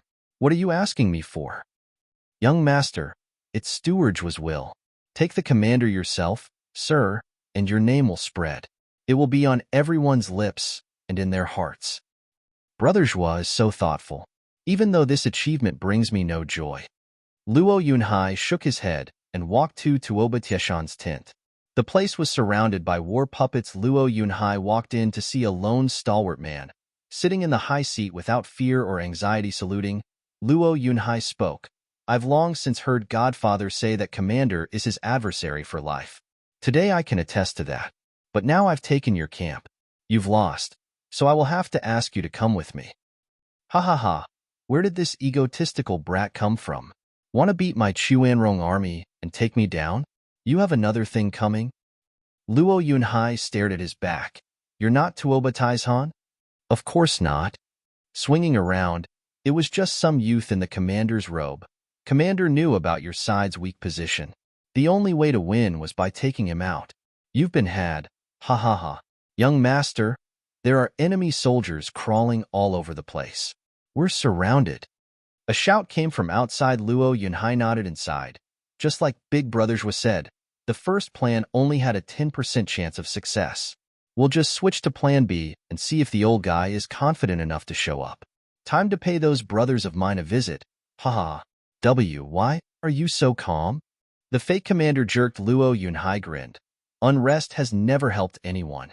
To get to Tuoba Taizhan, we have exhausted everything to anticipate anything. In any case, all I need is his location and Flying Tiger Army will get him in under a minute. Ha ha ha. Luo Yunhai left a stunned fake commander behind. Why don't you kill me? I'm ready for you to take my head. Why kill a nobody? Just like Big Brothers was said. You can't stop me, so it makes no difference. Luo Yunhai's last laugh echoed in the youth's ears. He contemplated before nodding, the mettle of a great general. Luo Yunhai signaled for the men to follow him out of the camp. He then heard a laughter approaching him. Savage Wolf met him with his division bursting with bloodthirst. Ha ha. Damn punk. You took our camp and now you want to just walk out? Where do you think this place is? Jalahan was bursting with power, though a peak radiant stage war puppet blocked the shockwave. Luo Yunhai snickered. It's the enemy camp, of course. What else could it be? A scenic route. Cocky little prick. Talking smack even as your death nears. You're just like Zhuo Fan. Jalahan pointed behind him. See these? Do you think a few 100,000 men can't wipe the floor with you in minutes? Luo Yunhai made a mock copy of his gesture. See this Flying Tiger Army? Do you think it can't flatten you in seconds? Jalahan was stumped. Are all Zhuo Fan's underlings brash and obnoxious? He looked at the enemy once again but snorted in the end. Rube whelp, that's just 100,000 men, while I have 500,000 men with me. Why are you so cocky? Give up for the sake of both our men and your puny life. TCH, you're the dingleberry. You'll see soon enough that numbers aren't everything. Tell me something I don't know.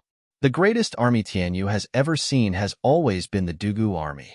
Those men behind you might be the same, but they still won't top my 500,000 elites. With Luo Yunhai still acting tough, Jalahan resorted to intimidation. The kid wasn't buying it, grinning from ear to ear. Then you're just narrow-minded. Chapter 496, A War Puppet's Might. Chapter 496, A War Puppet's Might. Formation. Let's show this savage wolf just how wrong he is. Luo Yunhai shouted. The war puppets moved into the formation they had practiced for a short couple of months. The awkwardness was still there, but the foundation was steady as each soldier was an expert by himself. The sky was saturated with raw power, its volatile nature stabbing Jalahan and his men into backing away. Jalahan was speechless and sweat poured down on him. What the hell kind of division is this? How is it so monstrous? They're only 100,000 men, yet are proving to be more than enough to offset the numerical disadvantage. It's like fighting 1,000,000 veterans. He was better off not knowing. This display of power had him on the verge of wetting himself. 5,000 Radiant Stage experts, close to 40,000 Profound Heaven experts, and the rest were in the bone-tempering stage. Such a lineup had long since stopped being a band of freaks and monsters. It was downright cheating. Bone-tempering experts were the cream of an army to begin with. Profound Heaven experts would be generals, rarer than rare, while Radiant Stage experts would be gods of war, unstoppable high generals. That was where the 8 Wolf Wardens and 4 Tigers of Tianyu stood. Your common soldier would only ever be in the Qi condensation stage. An army's power had nothing to do with strength per se, but relied on formations, combining their meager efforts into a well-oiled killing machine. But the sight of close to 50,000 men being made up of Radiant Stage and Profound Heaven experts had this veteran of countless bloody battles and gruesome slaughters soiling himself. Dude, don't tease me. Since when did the world have such an army? Who in their right mind accepts becoming a common soldier with that power in them? A venerable or an elder has a better future. The likes of those joining the war effort were the great minority, and that was only because they were raised in a military environment. But this division here is an abomination. Finding further explanation unnecessary thanks to Jalahan's dumb look, Luo Yunhai grinned. Savage wolf, see that? This is the Flying Tiger army that our dear Marshal Zhua has trained personally and gave to me to command. Do you mind taking it for a spin? Smiley face. The character for train here has multiple meanings, including refining. So think of it as refined by fire. While in this army's case, it is quite literal. Zizhua fan soldiers. Jalahan's mouth fell, not liking his situation one bit. Damn you, Zhua fan. Keep your freakiness to yourself. Don't spread it around. How did he train them? And how the hell am I supposed to win? Taking a deep breath to gather a semblance of reason, he shouted, "Fall back." Like a good wolf, he led by example. Taking flight first, the Chuanrong soldiers were still out of it. The sight of the savage and brash great General Jalahan fleeing in panic was a first for them. Moments later, they followed suit. For even the general to abandon ship, it only went to show that the enemy was far above their station. This had never happened to the Chuanrong army before, and by God, was it embarrassing. Luo Yunhai smiled and shouted, "A team of 100 Radiant Stage experts is to go get me that savage wolf. Crush the rest." Yes, sir. With a brief salute, they got to work like demons from hell. Luo Yunhai's men dove into the savage wolf's division, and all they had was but a crushing advantage in terms of cultivation to initiate the culling. The sky sang with the mournful cries of the defeated. Savage Wolf lost half his men in a jiffy. Though the fleeing general had a big part to play, the division had lost the will to hold their formation. Not that it would have made much of a difference. The war puppets would still cut through them. Jalahan sped like a wild beast, an exercise in futility against Radiant Stage experts. They still caught up. Jalahan was devastated. These experts weren't just many in numbers, they even had wings. How was he supposed to even escape? Rotten piece of filth, Zhua fan. How filthy rich are you? Did you feed them money as training? There was no way out. Jalahan sighed at the sky, finding heaven against him. What should have been an easy job laying in wait for rats to swarm the camp, those little rats turned on him like tigers. Now he'd be chewed down to nothing. He should have let someone else take this job. Hindsight never was much help to anyone, not in his position at least. All that was left for him was to go down in a blaze of glory. Jalahan exploded with power. I am one of the 8 wolf wardens, my strength divine, tearing at spiritual beasts for as long as I can remember, and the best warrior in Chuanrong. Come and get me. His audience chuckled with a playful look. Zhuo Fan had refined these war puppets. Besides the soul, every single cell had gone through inhuman refining. Let's see you tear steel. One war puppet shot towards him. Jalahan grabbed him and pulled crack. The snapping of bones was music to his ears. When teammates saw one of them getting torn apart, they'd be wrecked with fear, thinking they'd be next no matter how many they were. The panic would leave room for error and a way out, but his smile was short-lived. Disillusioned with his plan, his arms hung powerless from his shoulders. That snapping sound had come from his arms. Jalahan watched him with shock. Dude, you're a body cultivating expert. Never done it in my life. This steel body is courtesy of Steward Zhuo to all of us. All that raw power won't do you good here. You won't be tearing anything. He laughed. Jalahan was dumbstruck, watching the 100 men with an ashen face. The grand numero uno Chuanrong warrior just got kicked 100 paces back in Tianyu. Scratch that, 100,000. Jalahan made such a funny face, like a kicked puppy. Is Luo clan a realm of freaks? Why are you all so damn abnormal?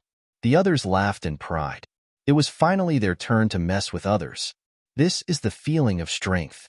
They sealed Jalahan's cultivation, making him captive back at the battlefield. The 3 wolves watched their camp with worry. The wails and cries weren't helping either, though it did bring a smile to the tigers. Howling Wind Wolf, leave it to us and go save Commander. Zhibi said. Howling Wind Wolf nodded, just as he heard Dugu Feng's mockery. Too little too late. But by all means, go for it. You'll just find your dear Commander Tauba in 5th chains. You'll only be making it easier for us, going there to surrender. This battle is our win. Don't bet on it. The wolves turned towards the voice in shock. To the commander? Men made way for the incoming Slaughter Wolf's division. Next to him was a man in a deputy's clothes.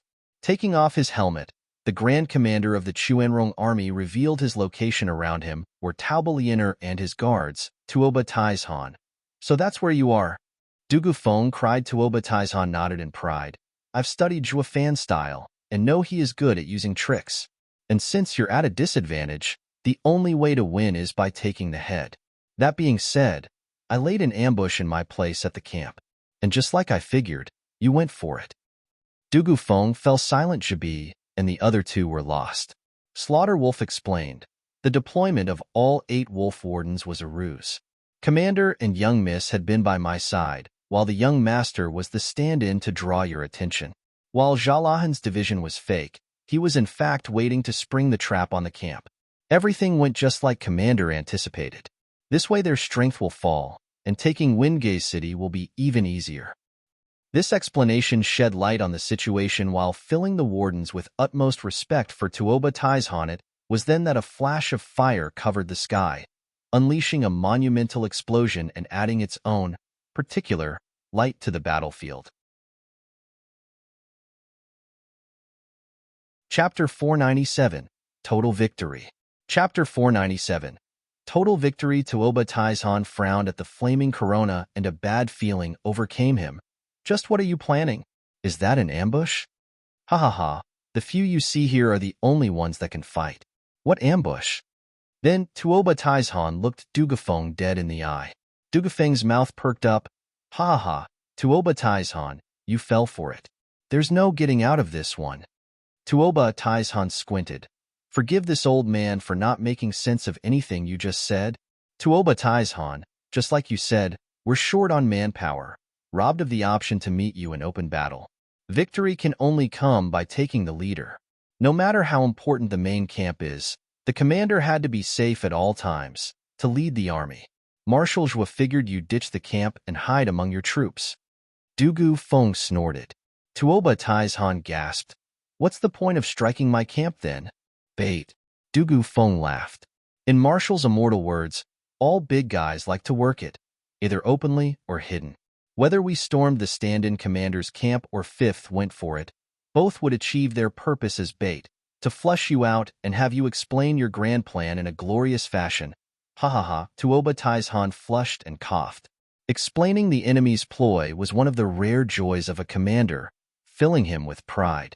Yet to use such a glaring weakness had the old man embarrassed. I'm not one to be haughty, just a bit prideful. Is that so bad? Tuoba Taizhan cooled and asked, what's the point of it all, just to take a bite out of me? Hardly, though it did do the trick getting Sir to stick out his neck. Dugu Feng grinned. Tuoba Taizhan shuddered, and his instinct screamed at him. Slaughter Wolf mocked. What good will knowing do? I don't see any men you can spare to take him out, do you? Not one extra. They're all you see. Dugu Feng's confidence never dropped though. Provided the fifth brother knows your location, he'll be sure to come killing. All that's left is to surrender. Fifth? Humph, you only sent him? Slaughter Wolf sneered. Is your memory on the fritz? Commander just said that Jalahan is there. He's not coming back. Even if by some miracle he does slip away, by the time he gets here the commander will be gone, to say nothing of us still being around. Yet you are still sticking to that preposterous notion that he'll even touch commander? Dugufeng showed a vague smile. Wanna bet? Fifth will come any second now with Jalahan in chains, and you'll be soon to follow. There's no way one division holds so much power. That will be outrageous. Slaughter Wolf kept on looking down on them. A cry came just in time to cut him short. General, what is that? And here he comes. Dugu Feng grinned with his brothers. Slaughter Wolf sighed, stared with dumbfounded and goony looks. A black swarm was flying from the main camp right towards them.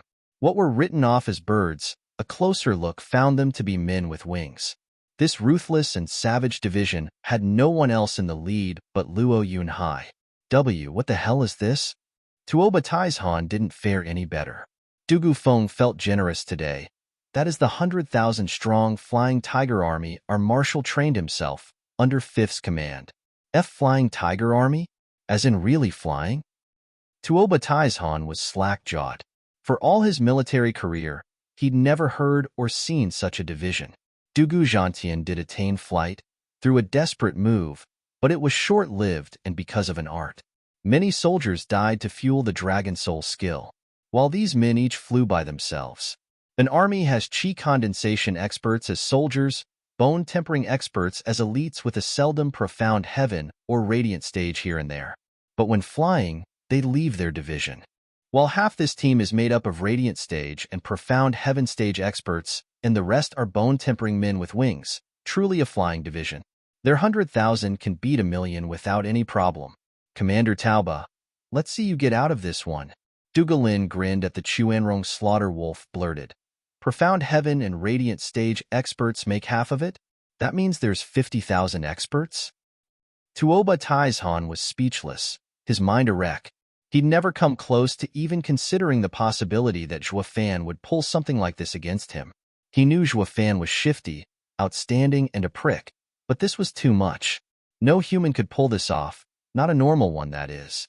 Tuoba Tieshan's decades of bloodshed on the cruel field of battle had put him face to face with countless opponents. But no one came close to the likes of Zhuofan. He was damn sure there wouldn't be a second either. He's not human. Tuoba Taizhan, give up. Luo Yunhai was on top of him with his men, their crushing aura choking the enemy. Slaughter Wolf brought his men to the front. Protect the commander. Slaughter Wolf Division, help me block him. Yes, sir. The men howled. Luo Yunhai shouted. Formation. Charge. Like a guillotine from the heavens, the two sides slammed into each other. Whooshed, Flying Tiger Army ran Slaughter Wolf's division through, killing close to 100,000 and maiming half. Slaughter Wolf himself didn't fare much better, trailing blood on his way to kiss the ground. Luo Yunhai's team just kept on going, and going the other wolves tensed. Slaughter Wolf was the strongest of them all, yet he couldn't do a thing. Looking back at their commander, they all knew they had to meet the enemy if they were to protect him. Sky-piercing Wolf, Howling Wind Wolf, and Blood Shadow Wolf were the next to go. The three divisions fused into a mighty attack to meet the Flying Tiger Army's charge. Even behind the formation's aura, Luo Yunhai felt the pressure. Scatter. Luo Yunhai made prompt decisions. The three wolves hit nothing but air. Gather. Luo Yunhai was behind the wolves while the flying tiger army was behind him, ready to attack. The wolves' morale hit rock bottom. They knew how to fight ground battles and could jump if the situation demanded it. But switching formations wasn't done on the fly. While the flying tiger army had free movement all around them and could scatter and gather on a whim, the sudden strike from behind had driven them to the brink of despair. Whoosh, flying tiger army's charge took down even more men this time. The wolves were flung into the air, out of this fight and out for the count. It was hardly an effort to reach Tuoba Taizhan. Looking at his distraught face, Luo Yunhai smiled. Speaking from above, Commander Tauba, you've lost. Surrender now. Tuoba Taizhan sighed and shouted, Soldiers, stop fighting. The Chuanrong army has lost. Tuoba Taizhan choked on those words. Getting them out sapped him of every bit of strength, slumping to the ground. He had never known defeat, and now his first one had proved to be devastating. Tauba Lianer went to him in tears. Tuoba Lufeng, the stand-in commander, was every bit unwilling, but relented in the end. Everything was going like clockwork, until this freak team showed up, turning everything upside down. All say Zhuofan is shrewd, but pulling out this trick is a complete cheating. Ha ha, Tuoba Lufeng mourned his fate. Chapter 498, End. Chapter 498, End. Outside Windgate City, out of the million men drafted to fight the Chuanrong, barely any had survived. Tianyu had many cultivators, but on the field of battle anything could happen, stopping them from going all out.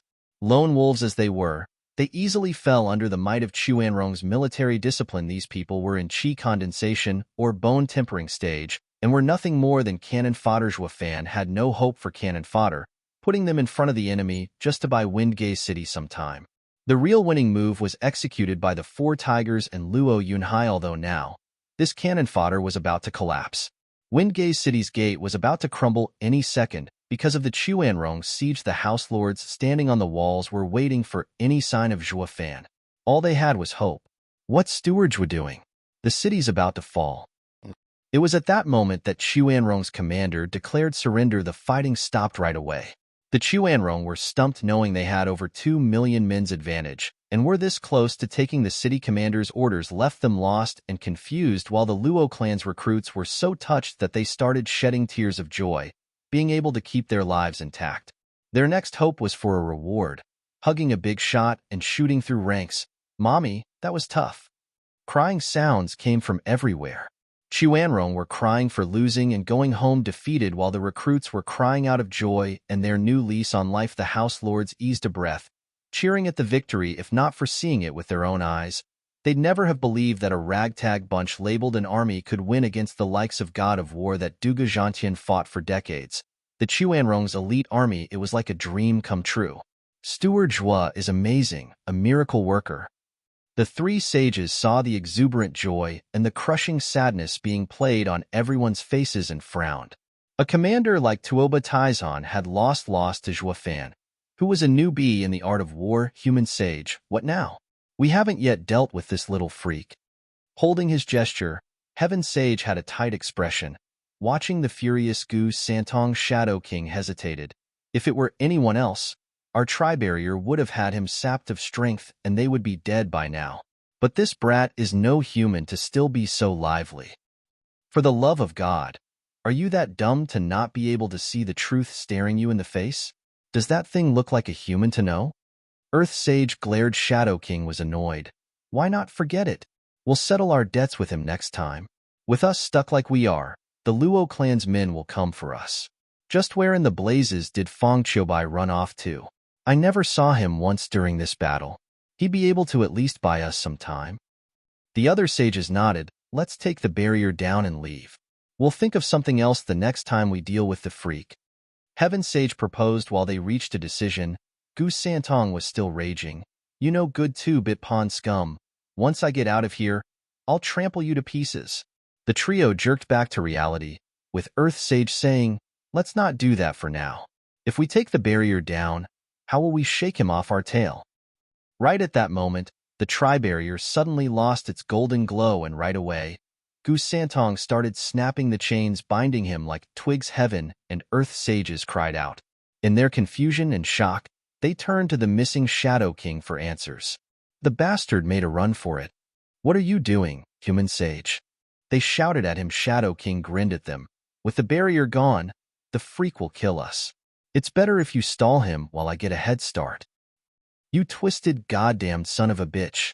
You sold us out." The two sages roared at the betrayal. Shadow King perked up. "Ha ha ha.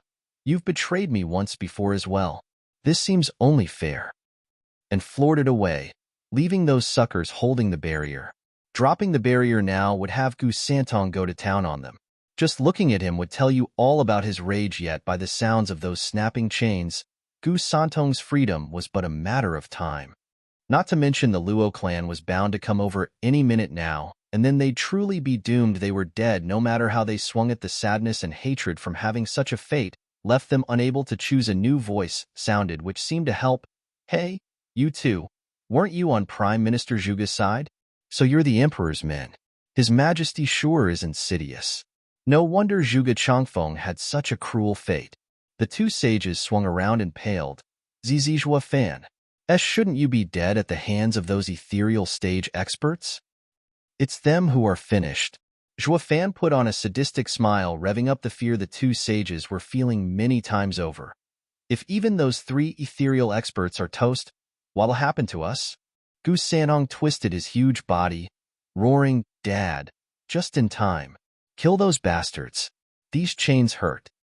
Giving an assuring wave, Zhua Fan returned to the two oldies. "A couple of adults picking on my kid when there's no supervision? Are you taking advantage of my compassionate and merciful heart?" These questions drove one painful nail after another into the sages. "Not one of you two is normal. It's you who is picking on us. And how the hell are you compassionate? Stop faking sainthood." With Zhua Fan here, they knew their plan to finish off Gu Santong was a bust. With a sigh, they entered the pits of despair. They relaxed their hands. Gu Santong laughed at his newfound freedom and stomped. "Time to die." The two just stood there, welcoming it with no intention of resisting, resigned to their fates. "Wait." Zhua Fan postponed their deaths. Gu Santong's hoof froze. "What's up? Young Sanzi, you can't write off chaining you with such a light sentence. Feed them bloodworms. Let your dad handle it." Zhua Fan's grin was about to split his face. Gu Santong lit up. "Good point." Turning back to his childish self, father and son both grabbed a neck each and clutched. The sages had to open their jaws and cry. Zhua Fan threw a bloodworm in. "What the hell did you give us?" Heaven Sage shouted, and Zhua Fan was vague. "The good stuff?" Zhua Fan made a sign, and the two folded from the gut-wrenching pain. Their eyes were red and were reduced to flopping on the ground in a cacophony of incomprehensible screams of agony. Gu Santong clapped, finally getting to dish out some payback. Zhua Fan nodded at his cheerful kid. He had someone take the sages into custody as they returned victorious. Their news of this resounding and total victory spread all over Tianyu. Zhua Fan and Luo clan's famed sword. Luo clan was hailed as the savior of Tianyu. Repelling an enemy invasion was the same as making one a nation's founding father. Not to mention Zhua Fan had started this war on the pretense of helping his lord, demonstrating to everyone his loyalty towards Tianyu. Oblivious as the people were, the Chuanrong invasion was ushered in on a red carpet by the emperor himself. While Zhua Fan's high-class act in defending his country was just a jab at his lord, shooting for the crown and throne. Moving on, Shadow King was speeding towards the imperial palace to report, but a loud roar from a huge black dragon blocked his path. He didn't even get a peep out, and was swallowed in one gulp. The black dragon flew back into Li Jingtian, the ethereal stage's soul shape. "Amazing," Qiu Yinhai praised. "Last time Shadow King had us on the defensive, but now Elder Li has finished him off in one shot. Such is the gap between stages." Li Jingtian grinned. "That brings Steward's tasks to an end. All that's left is to settle it with the Emperor." Chapter 499. Poisoned. Chapter 499. Poisoned. The servants ran to and fro in the imperial palace, hanging lamps and decorations for some big occasion. There was no big celebration, though, since the sound of festivities never left the walls of the imperial palace in the witching hour. The moon hung high in the sky, and the imperial palace shone like daylight, revealing 4 people in the wide hall: the emperor seated on his throne, crown prince on the seat to his right, his largeness to his left, and Princess Yongning was seated further to the left. 2 generations of Yuan clan had gathered here for a family picture, while servants stood to the side at attention looking at his children. The aged emperor showed kindness. Today is my birthday. It is not as lively as the celebration I had last year, but it is peaceful. It's been too long since we sat together as a family. Imperial Father, may you live for millennia, to care for our nation and be carefree. It is my privilege to be here with you and just talk at leisure. Crown Prince bowed. Fatty followed, while Yongning was still sour. Flicking her head away, the emperor began. Crown Prince, I know you always go by the rules, but you are among family here. Can't you let go of those old pedantic and empty formalities? I obey the Imperial Father's order. Crown Prince bowed again. The emperor sighed. From the imperial power and imperial grief, even his own flesh and blood treated him like a stranger by comparison. Yongning never had trouble crossing the line many times over with her cheerful nature. Only around her did this old emperor feel like a father should. Spoiling his children rotten, he turned to the apple of his eye, not minding it one bit that she always went against him. Yongning, do you still blame me? It's been 6 months. Imperial Father, you brought invaders into our lands, harmed our people, ruined your image, and yet still think it was justified? Yongning rebutted. The emperor said, Yongning, to prevent the corrupt world from staining you, I have kept many things hidden from you.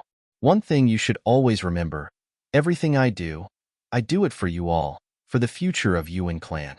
Cough.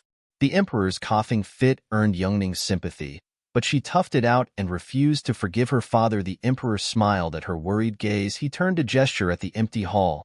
Crown Prince, Songer, do you recall my last jubilee?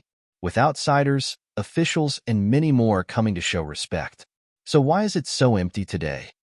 The 2 opted for silence. Isn't it obvious? With so many wars happening one after the other, the factions have all fallen, but coming from the emperor, this question ought to have a deeper meaning. Imperial Father, it is because Chuanrong holds us captive. Crown Prince bowed with a prideful smile. Holding a feast right now will be like declaring that we and Chuanrong are allied. This closed celebration is unworthy of Imperial Father, but you always have the grand scheme of things in mind. The emperor nodded. Crown Prince, you're always so thoughtful and careful in your analysis and affairs. I am relieved. Crown Prince's heart sank. The emperor's praise had a foreboding feeling. Shrewd or thoughtful is the same thing. Relieved? Ha! The slave handles everything while the lord merely orders. Imperial Father must mean? Crown Prince's eyes glinted. Songer, what do you think? The emperor asked. The fatty bowed. Imperial Father, I believe the court is barren as you've removed the rebels. To restore life and prosperity to the court and nation, we have to promote talents to benefit the people and bring back our former glory. The emperor nodded. Songer, you have good eyes. Good, good, ha ha ha.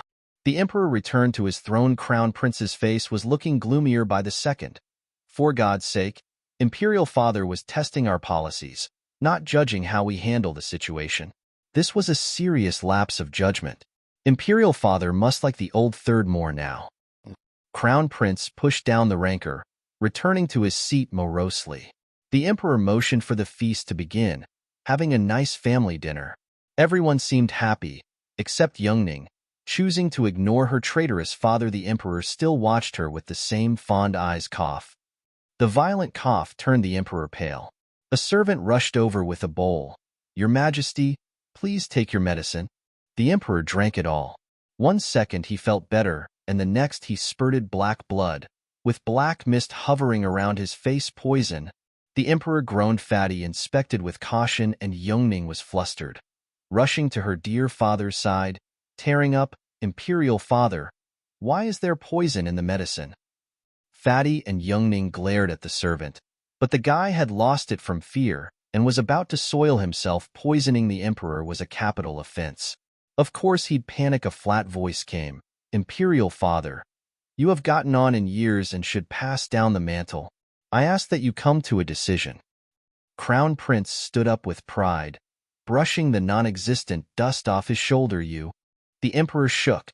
This news was devastating. With his twisted smile finally out in the open, the Crown Prince admitted to patricide. It is me. I had someone slip poison in your medicine, a 7th-grade poison. Once it sets in, there's no cure. Why, big brother? Why must you poison the Imperial Father? Yongning lamented. Fatty glared at him as well. Crown Prince mocked. Yongning, Imperial Father is right. You're too innocent. The less you know, the better. I want to know. Tell me what possible reason drove you on the path to regicide and patricide. Yongning shouted. Crown Prince smirked. You really want to know? Fine, I'll tell you. You call this patricide and regicide. But has dear father ever seen me as a son? I am a mere pawn in his games. How can you speak of your imperial father like that? He may have brought invaders to his lands, but he never once treated you wrong. Yongning cried out. Filled with disbelief, Crown Prince pointed at the poisoned emperor, his face dark. Ask him if he has never done it before. Yongning watched the disdain on the emperor's face. Oh, do tell, Crown Prince, when have I done you wrong? Do you really want me to say it, or is it to understand my thinking? Crown Prince sneered. Doesn't matter, I will explain. You made me the Crown Prince of this nation without any intention of handing the throne to me.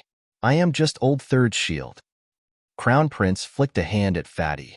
The tubby's largeness wobbled in shock. The emperor said, Go on. Imperial Father, everyone covets the Crown Prince's position. You appointed me early on and had everyone's attention plastered on me so that Fatty will have an easy time filling his future role. Crown Prince squinted. The emperor is ruler supreme and is clear about every little thing happening in Tianyu. Over the decades, it was only the Fatty roaming the lands.